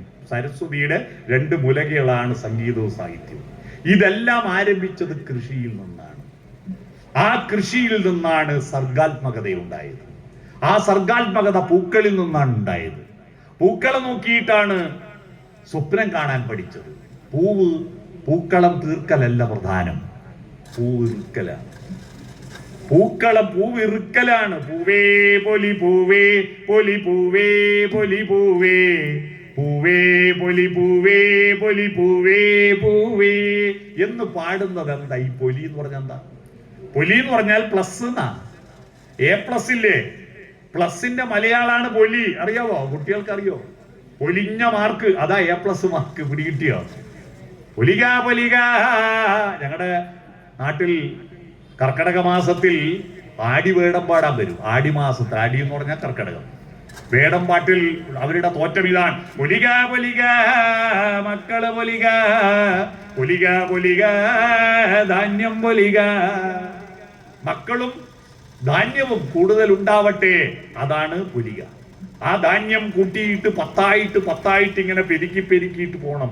10ന്റെ പെറ്റ് ഒരു പെരുക്കാണ് 100. അതാ 100 മേനി. 10നോട് 0 10ന്റെ പെരുക്കങ്ങളായി വരും. ആ പെരുക്കങ്ങളായി വരുന്നതാണ് സമ്പത്ത്. സമ്പത്തില്ലേ? 10ന്റെ പെരുക്കങ്ങളാണ് സമ്പത്ത്. ആ 10 കൂട്ടിയിടാൻ ഒരു പെട്ടിയുണ്ട്. ആ പെട്ടി അരിപ്പെട്ടിയും നെല്ലുപെട്ടിയും നമ്മുടെ നാട്ടിൽ നിന്നെല്ലാം നഷ്ടപ്പെട്ടു പോയി. ഇന്ന് ഞാൻ ഇവിടെ വന്നപ്പോ എനിക്ക് അല്പനേരം വിശ്രമിക്കാൻ വേണ്ടി ഒരു വീട്ടിൽ പോയിട്ട്, ആ ഫോട്ടോഗ്രാഫറുടെ പേരെന്തേ? സാംബേബി ചേട്ടന്റെ വീട്ടിൽ പോയിരുന്നു. അവിടെ ആ പെട്ടിയുണ്ട്, അരിപ്പെട്ടി, നെല്ലുപെട്ടി, 10,000. മനസ്സിലായോ? 10 പെരുക്കി വിടുന്നത് 10,000. 10,000 ഇങ്ങനെ പേര് വരുന്നത് മനസ്സിലായില്ലേ? പൊലിക വർദ്ധിക്കണം. എന്ത് വർദ്ധിക്കണം? പൂവേ പൊലി എന്ന് പറഞ്ഞാൽ ധാന്യം പൊലിഞ്ഞു വരുന്ന. പൂക്കൾ പൊലിയണം. കാരണം അത്തത്തിന്, ഞങ്ങളുടെ നാട്ടില് പൂട് എങ്ങനെയാന്ന് പറഞ്ഞാൽ, അത്തത്തില് ഒരു കുട്ടിയും രണ്ട് കുട്ടി, ഒന്ന് മാവേലിയും ഒന്ന് വാമനും. അതാണ് രണ്ട് കുട്ടി. രണ്ടാക്കും ആരും വെറുപ്പിക്കണ്ട. രണ്ടാളിയും ഇപ്പൊ തെരഞ്ഞെടുപ്പിലെല്ലാം കാണുന്നില്ലേ? തെരഞ്ഞെടുപ്പിൽ ഈ ഒരു സ്വഭാവമാണ് മലയാളികളുടേത്. UDF വന്നവർ പറയും ഇങ്ങക്കും വോട്ട്, LDF പറഞ്ഞാൽ ഇങ്ങക്കും വോട്ടും. ജയിപ്പ് ആരും കാണൂലല്ലോ, എല്ലാവരോടും പറയും ഇങ്ങക്ക് വോട്ട്. അതുകൊണ്ട് ഈ കണക്കെല്ലാം തെറ്റിപ്പോകുന്നത്. മനസ്സിലായോ? രണ്ടാളെയും തൃപ്തിപ്പെടുത്താനുള്ള സന്തതം മിഹിരൻ ആത്മശോഭയും സ്വന്തമാം അത് കൊതിച്ച വണ്ടിലും ചന്തമാർന്നരുളി നിൽക്കുമോമലേ ഹന്തധന്യമിഹ നിന്റെ ജീവിതം. ഇതാ മലയാളിയുടെ സൂത്രപ്പണി. ഏതെങ്കിലും തെരഞ്ഞെടുപ്പിന് വീട്ടിൽ കയറിയാൽ ആരെങ്കിലും ഇങ്ങക്ക് വോട്ട് ചെയ്യില്ല എന്ന് പറയോ? ഇല്ല. എല്ലാവരും വാമന്, മഹാബലി, രണ്ടാൾ പോകട്ടെ. അതാണ് രണ്ടാളും. നമുക്ക് ആരാ കൂടുതൽ ബസ്സിൽ ടിക്കറ്റ് ഫ്രീ ആയി തരുന്ന അവർക്ക് നമ്മൾ വോട്ട് ചെയ്യും ലാസ്റ്റ്. അത് വേറെ കാര്യം. മനസ്സിലായോ? അതാണ് മലയാളികളുടെ ഒരു സ്വഭാവം. അതാണ് രണ്ട് കുട്ടി വെച്ചിട്ട് ഒരു വട്ടപ്പൂവാണ് ഇടുക. ഒരു വട്ടം. ഞങ്ങൾ ഒരു ചൊറപ്പൂ എന്നാ പറയാ. അത്തം കഴിഞ്ഞ് ചിത്തിരക്ക് 2 ചൊറയായി, ചോതിക്ക് 3 ചൊറയായി, വിശാഖത്തിന് 4 ചൊറയായി. ഇന്ന് വിശാഖ അല്ലേ? 4 ചൊറയായി, മൊത്തം ചൊറയായി. പൂവ് വർദ്ധിക്കണ്ടേ? ആ വർദ്ധിക്കണമെങ്കിൽ എന്ത് വേണം? പൂക്കൾക്ക്, ചെടികൾക്ക് രോമാഞ്ചം ഉണ്ടാവണം. ചെടികൾക്ക് രോമാഞ്ചം ഉണ്ടാകണമെങ്കിൽ എന്ത് വേണം? കുഞ്ഞുങ്ങൾ പൂക്കൂടയുമായിട്ട് ചെടിയുടെ ഇടയിലൂടെ ഓടണം. ചെടിയുടെ ഇടയിലൂടെ ഓടണം. ഓടുമ്പോ ആ ചെടികൾ തട്ടി, പൂക്കൾ തട്ടിയിട്ട് പ്യൂപ്പകൾ പടർന്ന് പൂമ്പാറ്റകളാവണം. തുമ്പികൾ പറക്കണം. തുമ്പികൾ പറക്കണമെങ്കിൽ ചെടിക്ക് അനക്കം വേണ്ടേ? അനക്കം വേണമെങ്കിൽ ചെടിയുടെ ഇടയിലൂടെ കുട്ടികൾ ഓടണം. ആ തുമ്പികൾ പറന്നിട്ട് പുഷ്പങ്ങളിൽ പോയിരുന്ന് മധുനുകരുമ്പോൾ പരാഗണം നടക്കണം. പരാഗണം നടക്കുമ്പോൾ എന്തുണ്ടാവും? കായകൾ കൂടുതലുണ്ടാവും. മനസ്സിലായില്ലേ? അപ്പോ അതാണ് പൊലിക എന്നതിന്റെ അർത്ഥം. പിടികിട്ടിയോ? പൊലിക, വർദ്ധിക്കട്ടെ, പുഷ്പങ്ങൾ പൊലിയട്ടെ, അങ്ങനെ പൊലിഞ്ഞ് പൊലിഞ്ഞ് കൂടുതലുണ്ടാവട്ടെ. ആ പുഷ്പങ്ങൾ ഇറുത്ത് നെഞ്ചത്തിടട്ടെ. ഞങ്ങളുടെ നാട്ടിൽ പൂക്കൂട കഴുത്ത് കെട്ടി തൂക്കുന്ന ഒരു പൂക്കൂട ഉണ്ടായിരുന്നു. ആ പൂക്കൂടയ്ക്ക് പേര് കൊമ്മ എന്നായിരുന്നു. Comma, comma. പൂക്കും ധാന്യവും പൂക്കളും നിറച്ചു വെക്കുന്ന പൂക്കൂടക്ക് കൊമ്മ എന്നാ പറയാ. ഞാനിപ്പോ കഴിഞ്ഞ ദിവസം ഒരു സ്കൂളിൽ പോയിട്ട് ഓണാഘോഷത്തിന്റെ പരിപാടിക്ക് ചോദിച്ചു, കൊമ്മ എന്താണെന്നറിയാവോ കുട്ടികൾ? അപ്പൊ കുട്ടികൾ പറഞ്ഞത് അറിയാം. എന്താ? അമ്മയോട് ദേഷ്യം വന്നാ വിളിക്കുന്ന കൊമ്മ എന്നാ പറഞ്ഞു. അതാണ് കൊമ്മ അല്ലെ? അവർക്ക് കൊമ്മ കണ്ടിട്ടില്ല. അവരുടെ കുറ്റമല്ല.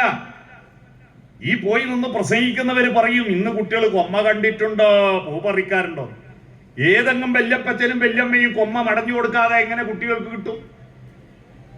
തന്ത വൈബായിട്ട് ഇങ്ങനെ പ്രസംഗവും ഘോഷഘോരം കുറ്റപ്പെടുത്തുക എന്നല്ലാതെ ഈ കുട്ടികൾക്ക് ഒരു ഓല കൊണ്ടൊരു ആട്ട മടഞ്ഞു കൊടുക്കാൻ, ഒരു കണ്ണടയുണ്ടാക്കി കൊടുക്കാൻ, ഈർക്കൽ പിടിച്ചു വലിക്കുമ്പോൾ വാലാട്ടുന്ന ഒരു പാമ്പിനെ ഉണ്ടാക്കി കൊടുക്കാൻ, അതിനെ മടഞ്ഞിട്ട് ചക്രങ്ങൾ ഉണ്ടാക്കി ഒരു വണ്ടി ഉണ്ടാക്കി കൊടുക്കാൻ ഈ തന്ത വൈബുമാർക്ക് ഒരു സമയവും ഇല്ല, താല്പര്യമില്ല. അവരും മൊബൈൽ നോക്കിയിരിക്കുക. പിള്ളേർ മൊബൈൽ എടുക്കുമ്പോൾ ചോർച്ചൽ വരും. ഇവരെ പണി മൊബൈൽ നോക്കിയിരിക്കല. ചെറുപ്പക്കാര് മൊബൈൽ എടുക്കുമ്പോൾ കുട്ടികളെ നല്ല പിള്ളേർ മൊബൈലല്ലേ. ആരാ കൂടുതൽ മൊബൈൽ ഉപയോഗിക്കുന്നറിയോ? തോന്നിയാസത്തിന് മൊബൈൽ ഉപയോഗിക്കുന്നത് അധികവും 30 വയസ്സ് കഴിഞ്ഞവരാണെന്നാ ഇപ്പൊ പുതിയ പഠനം വന്നത്. കുട്ടികൾ പഠിക്കാൻ വേണ്ടിയാ മൊബൈൽ ഉപയോഗിക്കുന്നത് അധികം. ഇടയ്ക്കൊരു ഗെയിമിൽ കളിച്ചു വരും. പക്ഷെ അന്നേരം കുട്ടിക്ക് കുറ്റോ. കാണുന്ന മുഴുവൻ ആരാ? കാണുന്ന മുഴുവൻ മുതിർന്നവരാ. കുട്ടിയൊക്കൊന്നും ഉണ്ടാക്കി കൊടുക്കില്ല, എന്നിട്ട് കുട്ടികളെ കുറ്റം പറയും. കുട്ടികൾ ഈ പൂ വെറുത്തിട്ട് കൊമ്മയിലിടണം. നെഞ്ചത്തിടുമ്പോ അവർക്ക് 5 നൈപുണികൾ കൈവരിക്കുന്നുണ്ടെന്ന് നിങ്ങൾ അറിയുമോ? 5 നൈപുണികൾ. ഈ 5 നൈപുണികൾ മനുഷ്യ ജീവിതത്തിൽ അനിവാര്യമാണ്. അനിവാര്യമാണ്, നിർബന്ധമാണ്. വേണമെങ്കിലല്ല, നിർബന്ധമാണ് 5 നൈപുണികൾ. ഈ 5 നൈപുണികൾ ഉണ്ടാകാൻ ട്യൂഷൻ സെന്റർ ഇല്ല. 5 നൈപുണികൾ ഉണ്ടാവാൻ ഓൺലൈൻ ക്ലാസ്സുകളില്ല. അത് പൂക്കളിൽ നിന്ന് പഠിക്കുന്ന നൈപുണികളാണ്.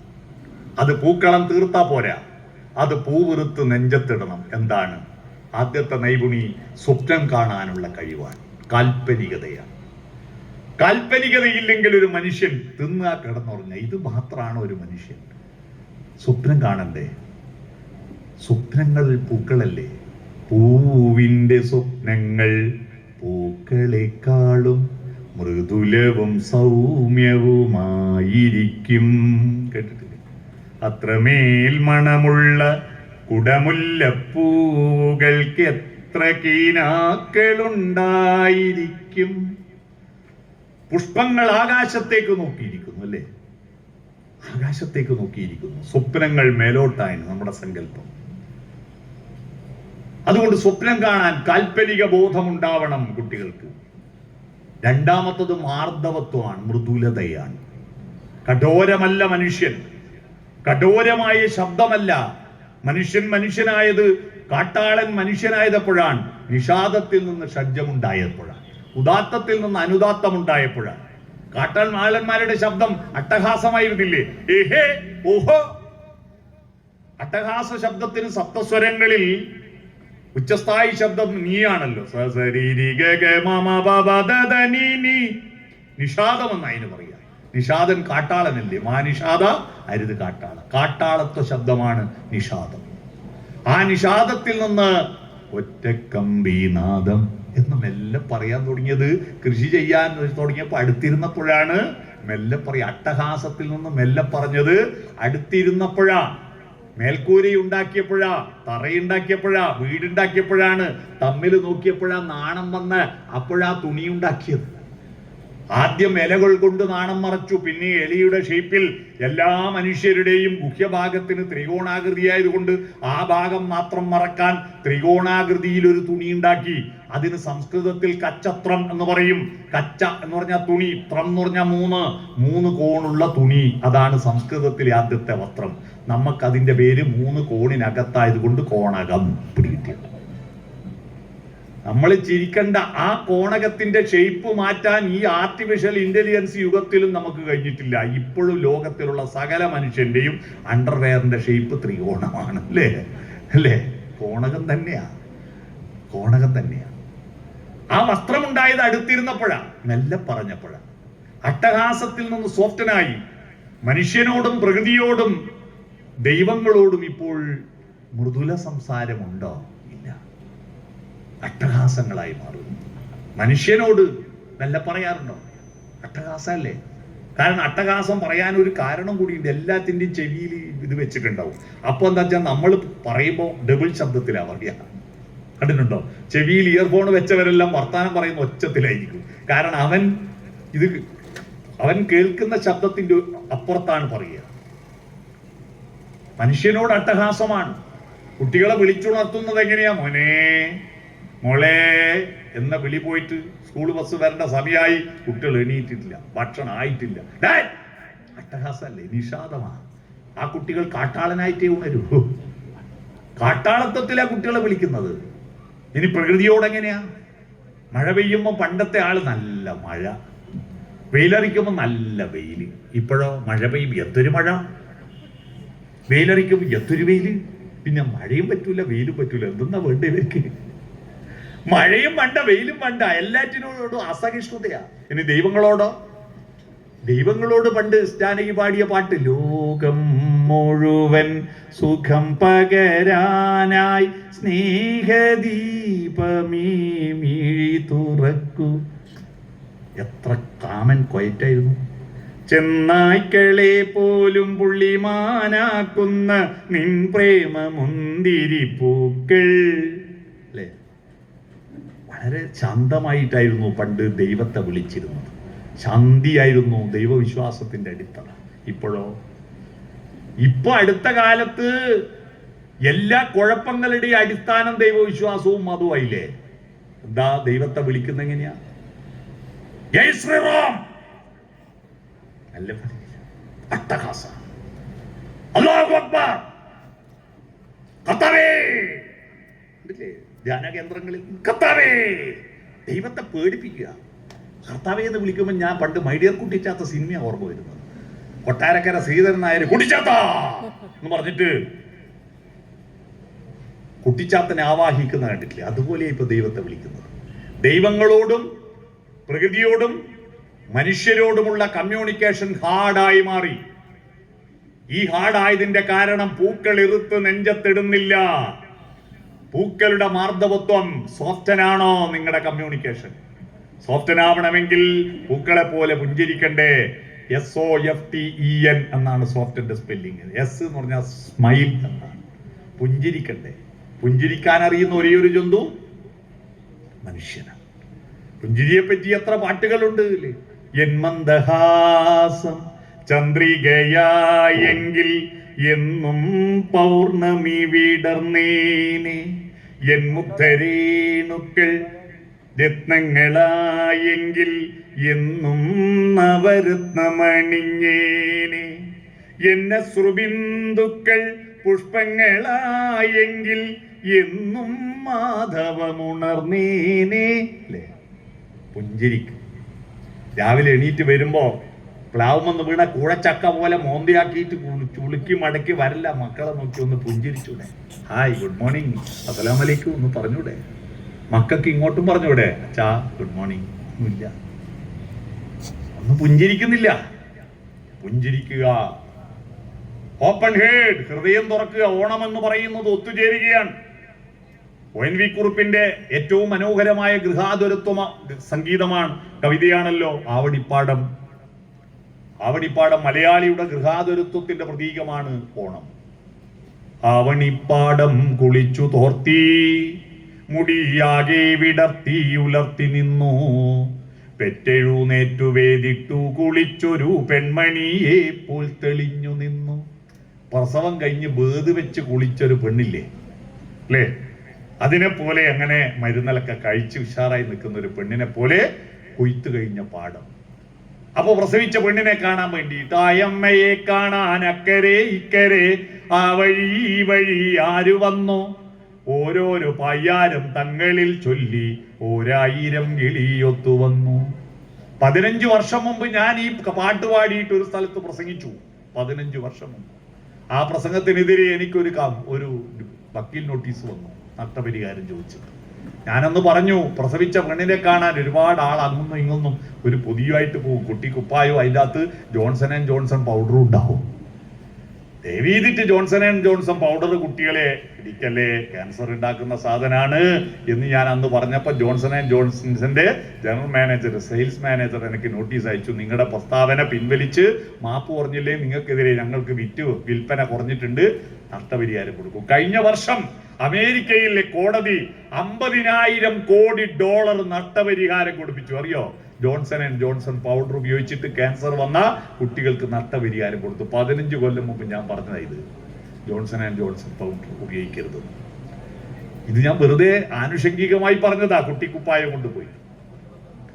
അപ്പൊ ആയമ്മയെ കാണാൻ അക്കരെ ഇക്കരെ ആ വഴി ഈ വഴി ആര് വന്നോ, ഓരോരോ പയ്യാരം തങ്ങളിൽ ചൊല്ലി ഓരായിരം കിളിയൊത്തു വന്നു. ഓണത്തിനെന്താ ടിക്കറ്റ് ബുക്കിംഗ് അല്ലേ, എല്ലായിടത്തും വരികയല്ലേ ഈ പാടം കാണാൻ. ഏതായി ആമണിപ്പാടം? ഈ കേരളപ്പാടമാണ്. എല്ലാ നാട്ടിൽ നിന്നും ആള് വരും, ട്രെയിനിനും വിമാനത്തിനും. എത്രയാ എന്താ ടിക്കറ്റ്? ഞാൻ ഓണം കഴിഞ്ഞതിന്റെ പിറ്റേന്ന് കായംകുളത്ത് ഒരു പരിപാടി കഴിഞ്ഞിട്ട് നെടുമ്പാശ്ശേരിയിൽ നിന്ന് ഡൽഹിയിലേക്ക് ടിക്കറ്റ് ബുക്ക് ചെയ്തത് 14,800 കേട്ടോ. 14,800 8,000 സ്ഥാനത്താണ് 6,000 കൂടുതൽ കൊടുക്കേണ്ടി വന്നത്. കാരണം ഓണത്തിന് തിരിച്ചു പോകുന്ന തിരക്കാണ് എല്ലാവർക്കും. അതാണ് എല്ലാരും വരികയാണ് ആ അമ്മയെ കാണാൻ. അതാണ് ഓപ്പൺ ദി ഹെഡ്. ഓണം എന്ന് പറഞ്ഞാൽ ഒത്തുകൂടി ഭക്ഷണം ഉണ്ടാക്കണം. ഭക്ഷണത്തിന് ഓർഡർ കൊടുത്തിട്ട് ഭക്ഷണം കഴിക്കുന്നവൻ ഓണം ആഘോഷിച്ചു എന്നുള്ള വാക്കുമുണ്ടരുത്. വീട്ടിൽ എല്ലാവരും ഒത്തുചേർന്ന് ഭക്ഷണം ഉണ്ടാക്കണം. ആരെങ്കിലും കാറ്ററിംഗിന്റെ ഏജൻസി ഉണ്ടെങ്കിൽ എന്നെ അടിക്കുമെന്ന് നിങ്ങൾ സംരക്ഷിക്കണേ, മനസ്സിലായി കേട്ടോ. ഭക്ഷണം തിന്നലല്ല പ്രധാനം, ഭക്ഷണം ഉണ്ടാക്കല. ആ ഉണ്ടാക്കുമ്പോൾ ഉണ്ടാകുന്ന ഒരു സൗന്ദര്യമുണ്ട് ഭക്ഷണത്തിൽ. ഭക്ഷണം കിട്ടുന്നത് വരെയാണ്. ഞാനിപ്പോ ട്രെയിനിൽ വരുമ്പോ എനിക്കൊരു ഭക്ഷണ പൊതി എന്റെ ഭാര്യ പൊതിഞ്ഞു തന്നിരുന്നു. ആ ഭക്ഷണ പൊതി ഞാൻ ഇങ്ങനെ വിചാരിച്ചു, തിന്നുന്ന വരെ അതിന് രസം ഉണ്ടാവും. തിന്നു കഴിഞ്ഞപ്പോ തീർന്നില്ലേ, തിന്നുന്ന വരെ തിന്നാലോ. അതുകൊണ്ട് മാക്സിമം വിശക്കട്ടെ എന്നിട്ട് തിന്നാന്ന് വിചാരിച്ചാൽ തൃശ്ശൂര് വരെ പിടിച്ചു തന്നു. ഭക്ഷണം കഴിച്ചാൽ തീർന്നു, പിന്നെ ക്ഷീണായി. തിന്നുന്ന വരെ ഭക്ഷണം ഉണ്ടാക്കുമ്പോൾ ഒരു രസമുണ്ട്. അതാണ് ഓണത്തിന്റെ രസം. ഒരാള് തേങ്ങ ചിരവട്ടെ, ഒരാള് തേങ്ങാപ്പാല് പിയട്ടെ, ഒരാള് മത്തങ്ങ നുറുക്കട്ടെ, ഒരാള് ഇളവൻ നുറുക്കട്ടെ, അത്തരത്തിൽ ഒത്തുചേർന്നിട്ട് ഒത്തുകൂടുന്ന ഓപ്പൺ ദി ഹെഡ്. അതാണ് ഹൃദയം തുറന്ന് വർത്തമാനം പറഞ്ഞിട്ട് ഭക്ഷണം ഉണ്ടാക്കുന്നു. പരസ്പര ബഹുമാനം, ഫോർവേഡ് ലീൻ. അഹന്ത, എല്ലാ അഹന്തയും ഇല്ലാതാവും. എല്ലാ അഹന്തയും ഉണ്ടാവും. മഹാബലി തലകുലിച്ചതുപോലെ എല്ലാവരും തലകുലിക്കുന്നു. ഒരു മഴ വന്നാൽ, ഒരു വെള്ളപ്പൊക്കം വന്നാൽ, ഒരു ഉരുൾപൊട്ടൽ വന്നാൽ തീർന്നില്ലേ നമ്മളെ കാര്യം. മൈക്രോസ്കോപ്പിലൂടെ മാത്രം കാണാൻ പറ്റുന്ന ഒരു വൈറസ് ഉപയോഗിച്ചിട്ട് നമ്മൾ 2 കൊല്ലം അടച്ചുപൂട്ടി വീട്ടിലിരുന്നില്ലേ, കുടുങ്ങിക്കിടന്നില്ലേ. കുടുങ്ങിക്കിടന്നു എന്ന് പറഞ്ഞപ്പോ മനസ്സിലായിട്ടില്ല. അല്ല, ഇംഗ്ലീഷ് പറഞ്ഞാലേ ഇപ്പൊ മനസ്സിലാവുന്നുള്ളൂ. ലോക്ക്ഡൗൺ, കുടുങ്ങിക്കിടന്നു. എന്നിട്ടും നമ്മൾ ഫോർവേഡ് ലീൻ, മുന്നോട്ട് കുനിയൂ. അടുത്തത് ടച്ച്. ഓണത്തിനെ കൈകൊട്ടിക്കളിയില്ലേ, ആ കൈകൊട്ടിക്കളി എന്താ? വീരാട കുമാര വിഭോ. തൊടണം, പരസ്പരം അരക്കെട്ടുകൾ ചേർത്ത് പിടിക്കണം, കൈകൾ കോർത്ത് കയ്യും മെയ്യും ഇണങ്ങണം. മനസ്സിലായില്ലേ? തൊടണം. കാരണം പ്രകാശത്തിന്റെ ഇന്ദ്രിയം കണ്ണാണ്, ശബ്ദത്തിന്റെ ഇന്ദ്രിയം കാതാണ്, ഗന്ധത്തിന്റെ ഇന്ദ്രിയം മൂക്കാണ്, രുചികളുടെ ഇന്ദ്രിയം നാവാണ്. ഒരു ഇന്ദ്രിയം ബാക്കിയുണ്ട്, ത്വക്ക്. അത് എന്തിന്റെ ഇന്ദ്രിയ? അത് ബ്യൂട്ടി പാർലറിന്റെ ഇന്ദ്രിയല്ല, റോസ് പൗഡറിന്റെ ഇന്ദ്രിയല്ല, അത് വികാരങ്ങളുടെ ഇന്ദ്രിയമാണ്.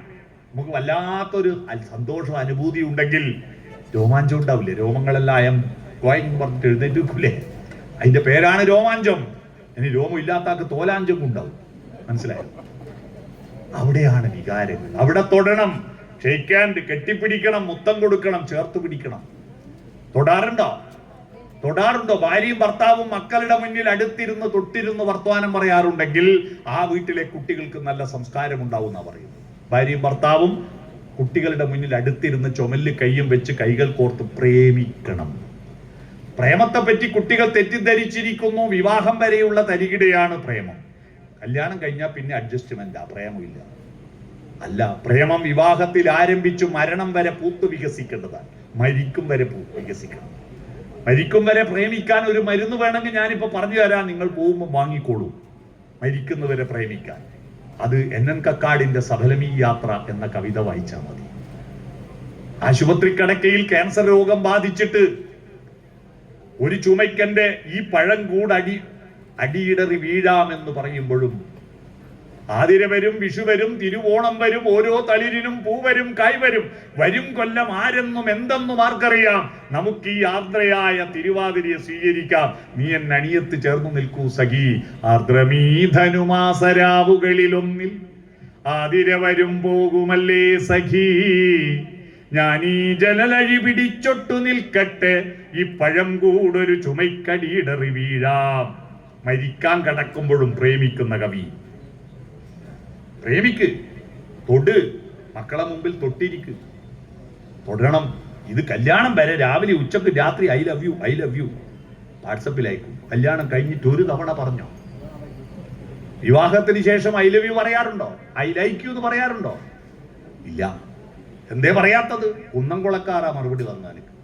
കുന്നംകുളത്ത് കഴിഞ്ഞ പോലെ ഒരു പരിപാടി പങ്കെടുത്തപ്പോ വിവാഹം കഴിഞ്ഞിട്ട് എന്താ ഐ ലവ് യു പറയാത്തതെന്ന് പറഞ്ഞപ്പോൾ ഒരാൾ എഴുന്നേറ്റ് എന്ന് പറയാ. അതെന്താ പറയാത്തതെന്ന് അറിയോ സാറേ? എന്താ, എലക്ഷൻ കഴിഞ്ഞാൽ പിന്നെ പ്രചരണം വേണ്ടല്ലോ എന്നാണ്. അപ്പൊ എലക്ഷന്റെ തട്ടിപ്പാണോ ഐ ലവ് യു? തൊടണം, മക്കളെ തൊടണം, കെട്ടിപ്പിടിക്കണം. ചെറിയ പ്രായത്തിൽ മക്കളെ കെട്ടിപ്പിടിച്ചിട്ട് അവസാനം വലുതാവുമ്പോൾ കെട്ടിപ്പിടിക്കാൻ പറ്റാതിരിക്കുമ്പോ ആ കുട്ടികൾക്കുണ്ടാവുന്ന നഷ്ടബോധമാണ് അവര് നാട്ടിൽ പോയിട്ട് ആരെയെങ്കിലും കെട്ടിപ്പിടിച്ച് പീഡന കേസ് പ്രതിയാകുമ്പോ മനസ്സിലാവുക. അതുകൊണ്ട് കെട്ടിപ്പിടിക്കണം, തൊടണം, ടച്ച്. അടുത്തത് ഈ ഐ കോണ്ടാക്ട്, കണ്ണിൽ നോക്കണം. കണ്ണാണ്. നെടുമ്പാശ്ശേരിയിൽ നിന്ന് ഗൾഫിലേക്ക് പോകുമ്പോ നിങ്ങളുടെ പാസ്പോർട്ടിനേക്കാൾ വില നിങ്ങളുടെ കണ്ണിന്റെ ഫോട്ടോ ആ. നമ്മുടെ കണ്ണ് പോലെ മറ്റാർക്കും കണ്ണില്ലെന്ന് ഞാൻ തുടക്കത്തിൽ അതാ പറഞ്ഞേ. കണ്ണിന്റെ സൗന്ദര്യം കണ്ണിൽ നോക്കൂ. മക്കളുടെ, ഭാര്യയുടെ, ഭർത്താവിന്റെ കണ്ണിൽ നോക്കി വർത്തമാനം പറയും. ഞാനിപ്പോ സംസാരിക്കുമ്പോ നിങ്ങൾ നോക്കുന്നത് എന്റെ മുണ്ടിലോ എന്റെ വാച്ചിലോ അല്ലല്ലോ, എന്റെ കണ്ണിലല്ലേ. കണ്ണാണ് വ്യക്തിത്വത്തിന്റെ ഉറവിടം. കണ്ണിൽ നോക്കൂ, ഐ കോണ്ടാക്ട്. അടുത്തത് ജനാധിപത്യം നമ്മുടെ കുടുംബത്തിൽ ഉണ്ടാവാൻ ഒരു ശരീരഭാഷയുണ്ട്. അതാണ് നോഡിങ്. തലകുലുക്കണം, സമ്മതിക്കണം, ശരിയാ. പരസ്പരം അംഗീകരിക്കണം. പല വീട്ടിലും ഗൃഹനാഥന്മാരുടെ ഈഗോ കൊണ്ടാണ് കുട്ടികൾക്ക് സ്വഭാവ വൈകൃതങ്ങൾ ഉണ്ടാക്കുന്നത്. ഇയാൾ ആരാ? ഞാൻ വലിയ ആളാ, ഞാനാ വീടെടുത്തത്, ഞാനാ ശമ്പളം വാങ്ങുന്നത്, ഞാനാണ് അരി വാങ്ങുന്നത്, അതുകൊണ്ട് ഇയാൾ ആരാ? ബാഹുബലിയിലെ പൽവാൾ ദേവൻ. ഭാര്യയും മക്കളും കട്ടപ്പ, അടിമ.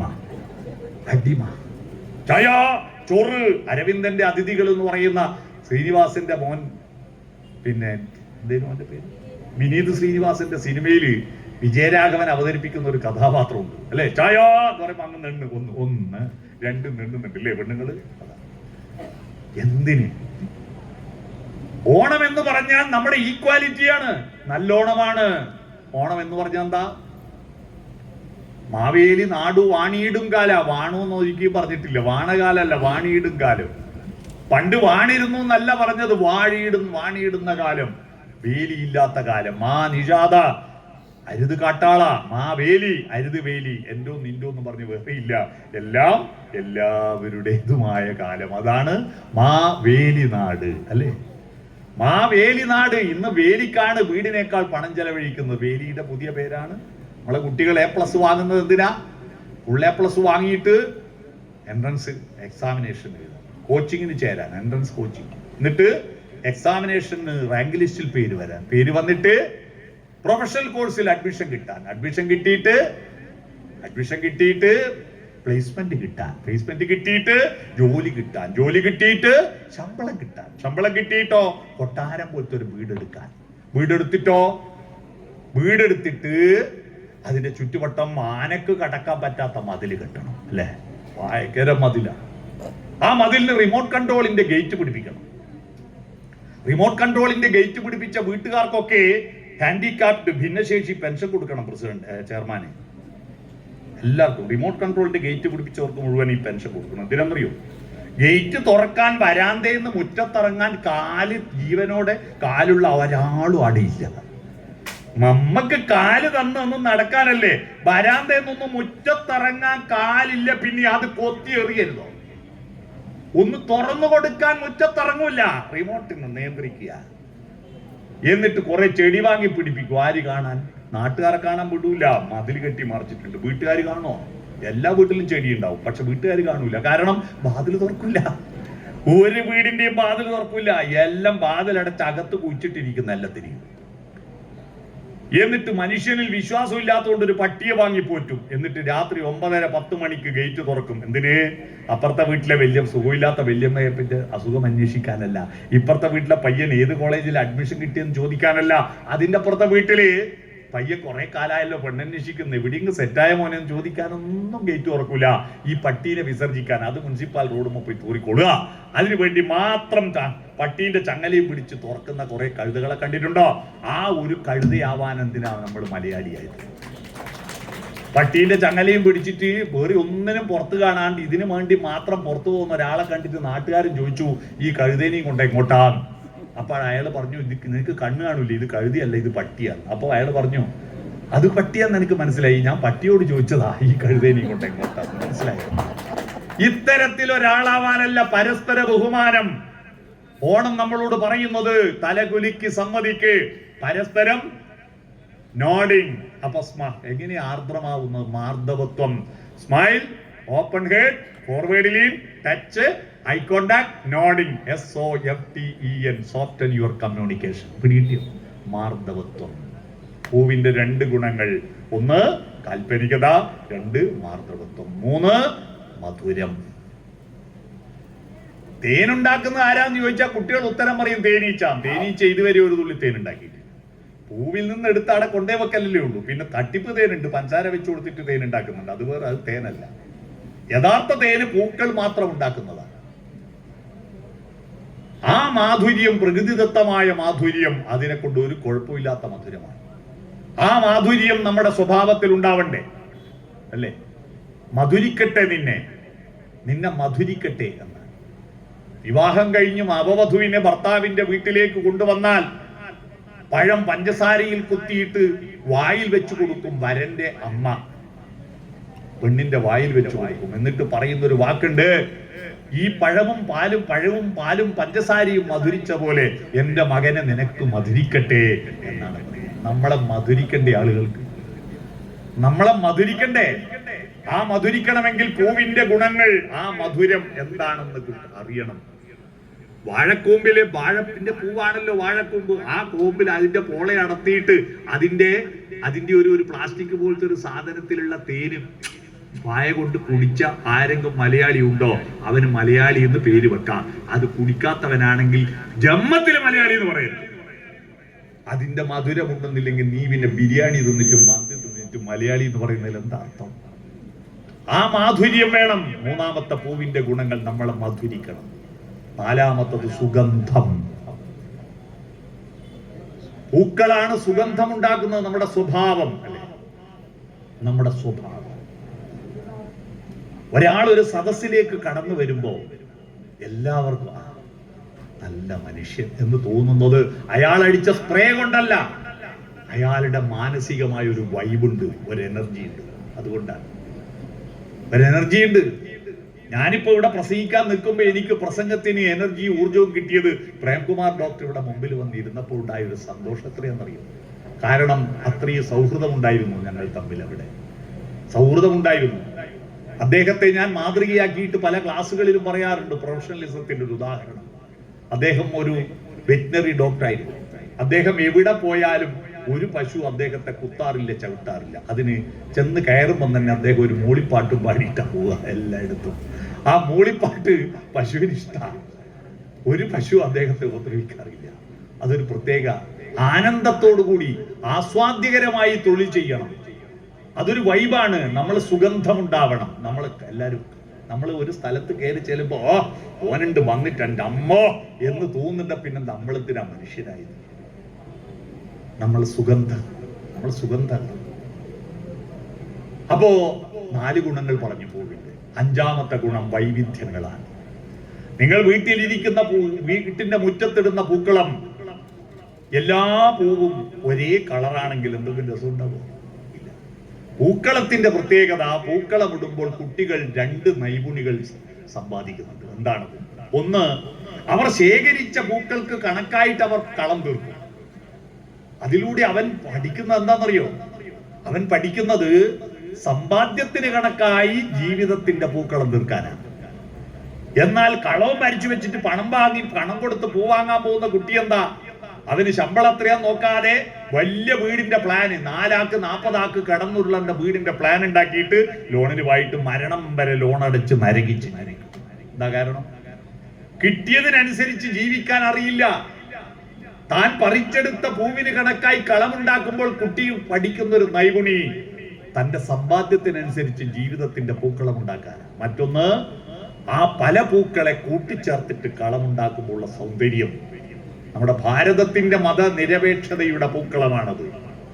ഭാരതമെല്ലാം ഒരു ജാതിക്കാരും ഒരു മതക്കാരും ഒരു വേഷക്കാരുമാണെങ്കിൽ ഈ രാജ്യത്തിന് എന്തെങ്കിലും സൗന്ദര്യമുണ്ടോ?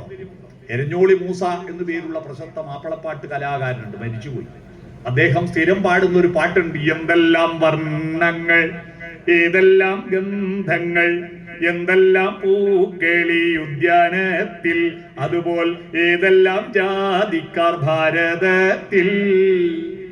എല്ലാം ചേരുന്നതാണ്. Nothing excludes, everything includes. അതാണ് ഭാരതത്തിന്റെ മതേതരത്വത്തിന്റെ സൗന്ദര്യം. നത്തിങ് എക്സ്ക്ലൂഡ്സ്, ഒന്നിനെയും തിരസ്കരിക്കുന്നില്ല, എല്ലാറ്റിനെയും ഉൾക്കൊള്ളുന്നതാണ് പൂക്കളം. എല്ലാ നിറത്തിനും അതില് സ്ഥാനമുണ്ട്. അത് ചേരുംപടി ചേർത്തെഴുതുമ്പോ സമൂഹത്തെ നിയന്ത്രിക്കുന്ന പൂക്കളം ഉണ്ടാക്കാൻ പഠിപ്പിക്കുക. ഈ 5 നൈപുണികളാണ് പൂക്കളം തീർക്കുമ്പോ കുട്ടി ഉണ്ടാക്കുന്ന. പൂ പറിക്കുമ്പോ ഈ 5 നൈപുണികളാണ് കുട്ടികൾ. എന്തൊക്കെയാ 5? മറന്നു പോകണ്ട. 1, സ്വപ്നങ്ങൾ, ആർദ്രത, കാൽപ്പനികത. 2, മാർദ്ദവത്വം, സ്വഭാവത്തിലുള്ള മാർദ്ദവത്വം. 3, മാധുര്യം. 4, സ്വഭാവത്തിന്റെ സുഗന്ധം. 5, വൈവിധ്യങ്ങളുടെ നാനാത്വത്തിൽ ഏകത്വത്തിന്റെ പൂക്കളം. ഇത് ചേർക്കാനുള്ള കഴിവ്. ഇതെല്ലാം മനുഷ്യ ജീവിതത്തിന് വേണ്ടേ? അപ്പോൾ പൂക്കളം തമാശ കളിയാണോ? അല്ല, പൂക്കളം തമാശ കളിയല്ല. പൂക്കളം മനുഷ്യ ജീവിതത്തിന്റെ അനിവാര്യമായ ഘടകമാണ്. അതുകൊണ്ട് ആ പൂവിനെ എറുത്ത്, പൂവേ പൊലി പൂവേ, അല്ലേ, ആ പൂവിനെ എറുത്ത് നഷ്ടസ്വർഗങ്ങളാണ്. മനുഷ്യന്റെ ഏറ്റവും വലിയ സങ്കടം, പണ്ടത്തെ കാലം എല്ലാവർക്കും നല്ലതായിരുന്നു, അല്ലേ? എന്റെയൊക്കെ ബാല്യം എന്ന് പറഞ്ഞാൽ പട്ടിണിയും ദാരിദ്ര്യമായിരുന്നു. എന്നാലും നമ്മൾ പറയും പണ്ടല്ലേ ഓണം, എന്താന്ന്, അല്ലേ? ഇന്നത്തെ ഓണം പോലെ ഒന്നും പണ്ടില്ല. അന്ന് ഉള്ള ഒരു പായസം വെച്ചാ ഓണായി, അന്നൊരു ട്രൗസർ കിട്ടിയ ഓണായി, അല്ലേ? ഇന്നാണ് സമൃദ്ധിയുടെ ഓണം, വ്യാപാരോത്സവമായി മാറി. എല്ലാം പണ്ട്. എന്നാലും നമ്മൾ പണ്ട് പറയും പണ്ട് ഓണം. കാരണം പണ്ട് എന്നത് നമുക്കൊരു നന്മയുടെയും വർത്തമാനം എന്ന് പറയുന്നത് നമുക്ക് ഒരു അസഹിഷ്ണുതയുടെയും പ്രതീകമായിട്ട് എല്ലാവരും. പണ്ട് മനുഷ്യർ ഒന്നുപോലെ ആമോദത്തോടെ വസിച്ച കാലം. മനുഷ്യരെല്ലാരും ഒന്ന്. രാമനോട് പറയുന്ന ഒരു ഭാഗമുണ്ട്. രാമൻ ചോദിക്കുന്നുണ്ട്, മഹാമുനെ, എനിക്ക് കാട്ടിനകത്ത് താമസിക്കാൻ ഒരിടം കാണിച്ചു തരൂ. അതിന് വാൽമീകി പറയുന്ന മറുപടി, സന്തുഷ്ടചിത്തരായി സമദൃഷ്ടികളായി ബഹുജന്തുക്കളിൽ ദ്വേഷഹീന മനസ്കരായി ശാന്തരായി നിന്നെ ഭജിപ്പവർ തന്നുടെ സ്വാന്തം നിനക്ക് സുഖവാസ മന്ദിരം. സന്തുഷ്ടിയുള്ള മനസ്സോടെ, സമദൃഷ്ടി, എല്ലാരെയും ഒരുപോലെ കാണണം. തിരുവോണം സമത്വസുന്ദരമായ ഒരു ലോകത്തിന്റെ പ്രതീകമാണ്. എല്ലാവരെയും ഒരുപോലെ കാണണം. അതാണ് മനുഷ്യരെല്ലാരും മെലിഞ്ഞിട്ട് ഒന്നും നേടിയ പോലെ അല്ല, ഒന്നും ഒരുപോലെ, എല്ലാവർക്കും തുല്യ അവസരങ്ങൾ. മറ്റൊരുവന്റെ ശബ്ദം സംഗീതം പോലെ കേൾക്കാൻ കഴിയണം. അതാണ് സമദൃഷ്ടികൾ. മനുഷ്യരെല്ലാം കള്ളപ്പറയും ചെറുനാഴിയുമില്ല. ചൂഷണത്തിന്റെ, കേരളത്തിലെ നാടുവാഴുത്ത കാലഘട്ടത്തിലെ ഏറ്റവും പ്രധാനപ്പെട്ട ചൂഷണമായിരുന്നു കള്ളപ്പറയും ചെറുനാഴിയും. എന്ന് പറഞ്ഞാൽ നെല്ല് കൃഷിക്കാരൻ വിത്തിന് വേണ്ടിയിട്ട് അളന്നു വാങ്ങും ജമ്മിയുടെ വീട്ടിൽ നിന്ന്. എന്നിട്ട് ആ നെല്ലും അതിന്റെ പലിശയും പൊലു എന്നൊക്കെ നമ്മൾ പറയാം, പൊലു അടക്കം തിരിച്ചിങ്ങോട്ട് കൊണ്ട് അളന്നു കൊടുക്കണം. അപ്പൊ അങ്ങോട്ട് അളന്നു കൊടുക്കുന്ന പറയും ഇങ്ങോട്ട് കൊണ്ടുവന്ന പറയും പുറത്തുനിന്ന് കണ്ട ഒരുപോലെയായിരിക്കും. പക്ഷെ അങ്ങോട്ട് കൊടുക്കുന്ന പറയന്റെ അടിയിൽ ആഴം കുറവായിരിക്കും, പകുതി വരിയെ കുഴിച്ചിട്ടുണ്ടാവും, പകുതിയേ ഉണ്ടാവും. ഇങ്ങോട്ട് വരുമ്പോ അളന്ന് വാങ്ങുമ്പോ ആഴത്തിലുള്ള പറയായിരിക്കും. ഇതിനാണ് കള്ളപ്പറ എന്ന് പറയുക, അല്ലാതെ കള്ളം പറയലല്ല കേട്ടോ, കള്ളപ്പറ. ഇനി ചെറുനാഴിയോ? പറയില്ലെങ്കിൽ താഴിയിലാണല്ലോ, മുളനാഴിയിലാണല്ലോ. ഈ മുളനാഴിയുടെ മുട്ടുണ്ടാവില്ല, ഇതിന്റെ കമ്പുള്ള ഭാഗം ഓട്ടയുണ്ടാവില്ല. ആ ഓട്ടയില്ലാത്ത ഭാഗത്തിന്റെ തൊട്ട് താഴെ നിന്ന് മുറിച്ചാൽ അടിയിൽ ഓട്ടയുണ്ടാവില്ല, മേലെ കമ്പുള്ള ഭാഗത്തിന്റെ തൊട്ട് താഴെ നിന്ന് മുറിച്ചാൽ മേലെ ഓട്ടയുണ്ടാവും. മനസ്സിലായില്ലേ? അങ്ങനെയാണ് നാഴി. അപ്പൊ ഈ നാഴിയിൽ അങ്ങോട്ട് അളന്ന് കൊടുക്കുന്ന നാഴിയിലെ കമ്പ് ഉള്ള ഭാഗത്തിന്റെ കുറച്ച് 2 ഇഞ്ച് താഴ്ത്തിയിട്ട മുറിക്കുക. അപ്പൊ മേലത്തെ കുഴി മുക്കാ ഭാഗം ഉണ്ടാവും. ഇതിനാ ചെറുനാഴി എന്ന് പറയാ. മനസ്സിലായോ? എന്നാ ഇങ്ങോട്ടാണെന്ന് വാങ്ങുമ്പോ അടിയിൽ വരെ കുഴി ഉണ്ടാവും. ഇതായിരുന്നു അന്നത്തെ ഏറ്റവും വലിയ ചൂഷണം. അതില്ലാത്ത ലോകം, ചൂഷണമില്ലാത്ത ലോകം എന്നാണ് അതിന്റെ അർത്ഥം. കള്ളപ്പറയും ചെറുനാഴിയും കള്ളത്തരങ്ങൾ മറ്റൊന്നുമില്ല, എള്ളോളമില്ല പൊളിവചനം. കളവ് പറയാനാണ് മനുഷ്യൻ ജനിച്ചതെന്ന് ആരാ മനുഷ്യരെ പഠിപ്പിച്ചെന്ന് എനിക്കറിയില്ല. എന്തിനാ? എല്ലാ തത്വശാസ്ത്രങ്ങളും സത്യത്തെ പറ്റി പറയുന്നു. സത്യനായക മുക്തിദായക അല്ലെ, അതാണ് യേശുവിനെ പറ്റി പറയുന്നത്. സത്യമതം എന്നാണ് മുഹമ്മദ് നബി ഈ ഇസ്ലാം മതത്തെ പറ്റി പറയുന്നത് അല്ലെ. അസതോമാ സദ്ഗമയ, അസത്തിൽ നിന്ന് സത്യത്തിലേക്ക് നയിക്കണമേ എന്നാണ് ഭാരത സംസ്കാരം പറയുന്നത്. എന്നിട്ടും ഭൂരിപക്ഷ ആളും കളവ് പറയുന്നു അല്ലെ. ഇത് കളവ് പറയാനാ മനുഷ്യൻ ജനിച്ചത്? ആരാ മനുഷ്യനെ പഠിപ്പിച്ചത്? കള്ളത്തരങ്ങളില്ലാത്തൊരു ശ്ലോകം വരണം. ആ ലോകത്തിന് സ്വപ്നം കാണാൻ കുട്ടികളെ പഠിപ്പിക്കണം, അല്ലാതെ കുറെ തിന്നാ കിടന്നുറങ്ങാ ടോയ്ലറ്റ് പോയതല്ല. അതുകൊണ്ട് ഓണം എന്ന് പറയുന്നത് കാർഷികോത്സവമാണ്, വസന്തോത്സവമാണ്, പൂക്കളുടെ ഉത്സവമാണ്, പൂമ്പാറ്റകളുടെ അല്ലേ. പൂവുകൾക്ക് പുണ്യകാലം, പൂക്കളുടെ വസന്തോത്സവമാണ്, തുമ്പികളുടെ കാലമാണ്, തുമ്പി തുള്ളാൻ വാ. അത് പാട്ടുകളുടെ ഉത്സവമാണ്, കൃഷിയുടെ കൊയ്ത്തിന്റെ ഉത്സവമാണ്, സുഭിക്ഷതയുടെ ഉത്സവമാണ്, മനുഷ്യൻ കുടുംബാംഗങ്ങളുടെ ഐക്യത്തിന്റെ ഉത്സവമാണ്, ഗൃഹാതുരത്വത്തിന്റെ ഉത്സവമാണ്, അത് ആർദ്രതയുടെ ഉത്സവമാണ്, വൈവിധ്യങ്ങളുടെ ഉത്സവമാണ്. ഇതെല്ലാം ചേരുന്നതാണ് ഓണം. അപ്പോ വിഷു വിത്തിന്റെ ഉത്സവം, ഓണം കൊയ്ത്തിന്റെ ഉത്സവം, പരസ്പര പൂരിതമായി കാർഷികോത്സവം. അപ്പൊ വിത്തും കൊയ്ത്തും ഏതെങ്കിലും ഒരു മതത്തിന് മാത്രമുള്ളതാണോ? തകഴിയുടെ കയറെന്ന നോവലിൽ ഒരു കഥാപാത്രം പറയുന്നുണ്ട്, ഈ കാണായ ജനത്തിനൊക്കെ തിന്നണ്ടേ, തിന്നണമെങ്കിൽ മൊബൈൽ ഫോണോ കമ്പ്യൂട്ടറോ എടുത്തിട്ട് www.com MD നടിച്ചാൽ മസാല ദോശ ഡൗൺലോഡ് ആവശ്യ. അതിനെന്ത് വേണം? മണ്ണിൽ കുമ്പിടണം അല്ലെ, മണ്ണിൽ കുമ്പിടണം. അല്ലാതെ എല്ലാവരും പ്രാർത്ഥിക്കാൻ പുറപ്പെട്ടാൽ കൃഷി ചെയ്യാൻ ആൾ വേണ്ടേ? എല്ലാരും പ്രാർത്ഥിക്കുക, എല്ലാരും പള്ളി പോവാ, എല്ലാരും അമ്പലത്തിൽ പോവാ, പ്രാർത്ഥനയോട് പ്രാർത്ഥന. ചെമ്പക പൂങ്കാവനത്തിലെ പൂമര ചോട്ടിൽ പണ്ടൊരിക്കലൊരാട്ടിടയൻ തപസ്സിരുന്നു, വിണ്ണിൽ നിന്നും വന്നിറങ്ങിയ ഭഗവാനപ്പോൾ ഒരു ചന്ദനത്തിൻ മണി വീണ അവനു നൽകി. ഇന്നാണെങ്കിൽ ആപ്പിൾ ഫോൺ കൊടുക്കും ദൈവം അല്ലേ, മണി വീണ കൊടുത്തിട്ടുണ്ട്. തങ്ക സ്വപ്ന ശതങ്ങളാം തന്ത്രികൾ കെട്ടി, അതിൽ സുന്ദര പ്രതീക്ഷകൾ തൻ ചായം പൂരട്ടി, ആർത്തലയ്ക്കും ഹൃദയത്തിൽ തുളുമ്പിയ രാഗങ്ങൾ രാത്രിയും പകലും അവൻ വീണയിൽ മീട്ടി. ആ മധുര സംഗീതത്തിൻ ലഹരിയാലെ സ്വന്തം ഭൂമി ദേവിയെ പാവം മറന്നുപോയി. ശ്യാമളമാം ഭൂമിയാകെ പാഴ്മരുവായി മാറിപ്പോയി. പാവമപ്പോൾ പശിയാലെ പാട്ടു നിർത്തി, വിശന്നപ്പോ പാട്ടു നിർത്തി. കാത്തു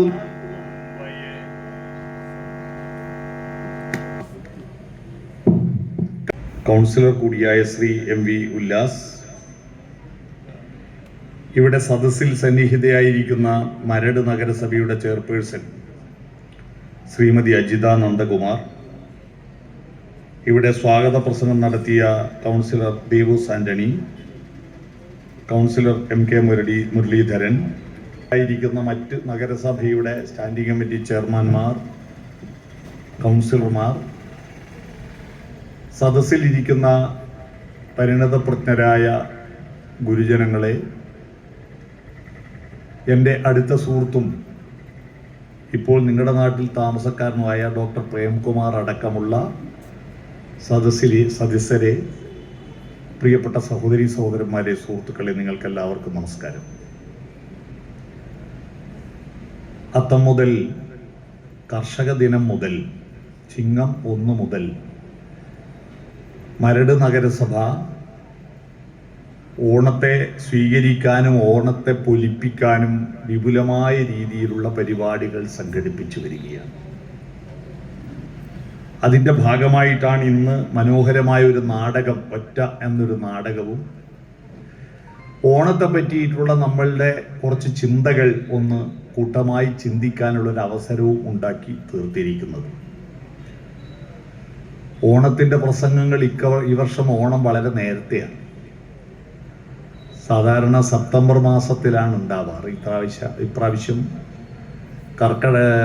ചിങ്ങം ആദ്യം തന്നെയാണ്. അത്തം തുടങ്ങുമ്പോൾ തന്നെ, ചിങ്ങം തുടങ്ങുമ്പോൾ തന്നെ അത്തമായി. അതുകൊണ്ട് തന്നെ ഓണപരിപാടിക്ക് ഇക്കൊല്ലം ഓണത്തിന് ശേഷമാണ് അധികവും. ഇപ്പം ഡിസംബർ 2-ന് ദുബായിൽ ഒരു ഓണാഘോഷമുണ്ട്.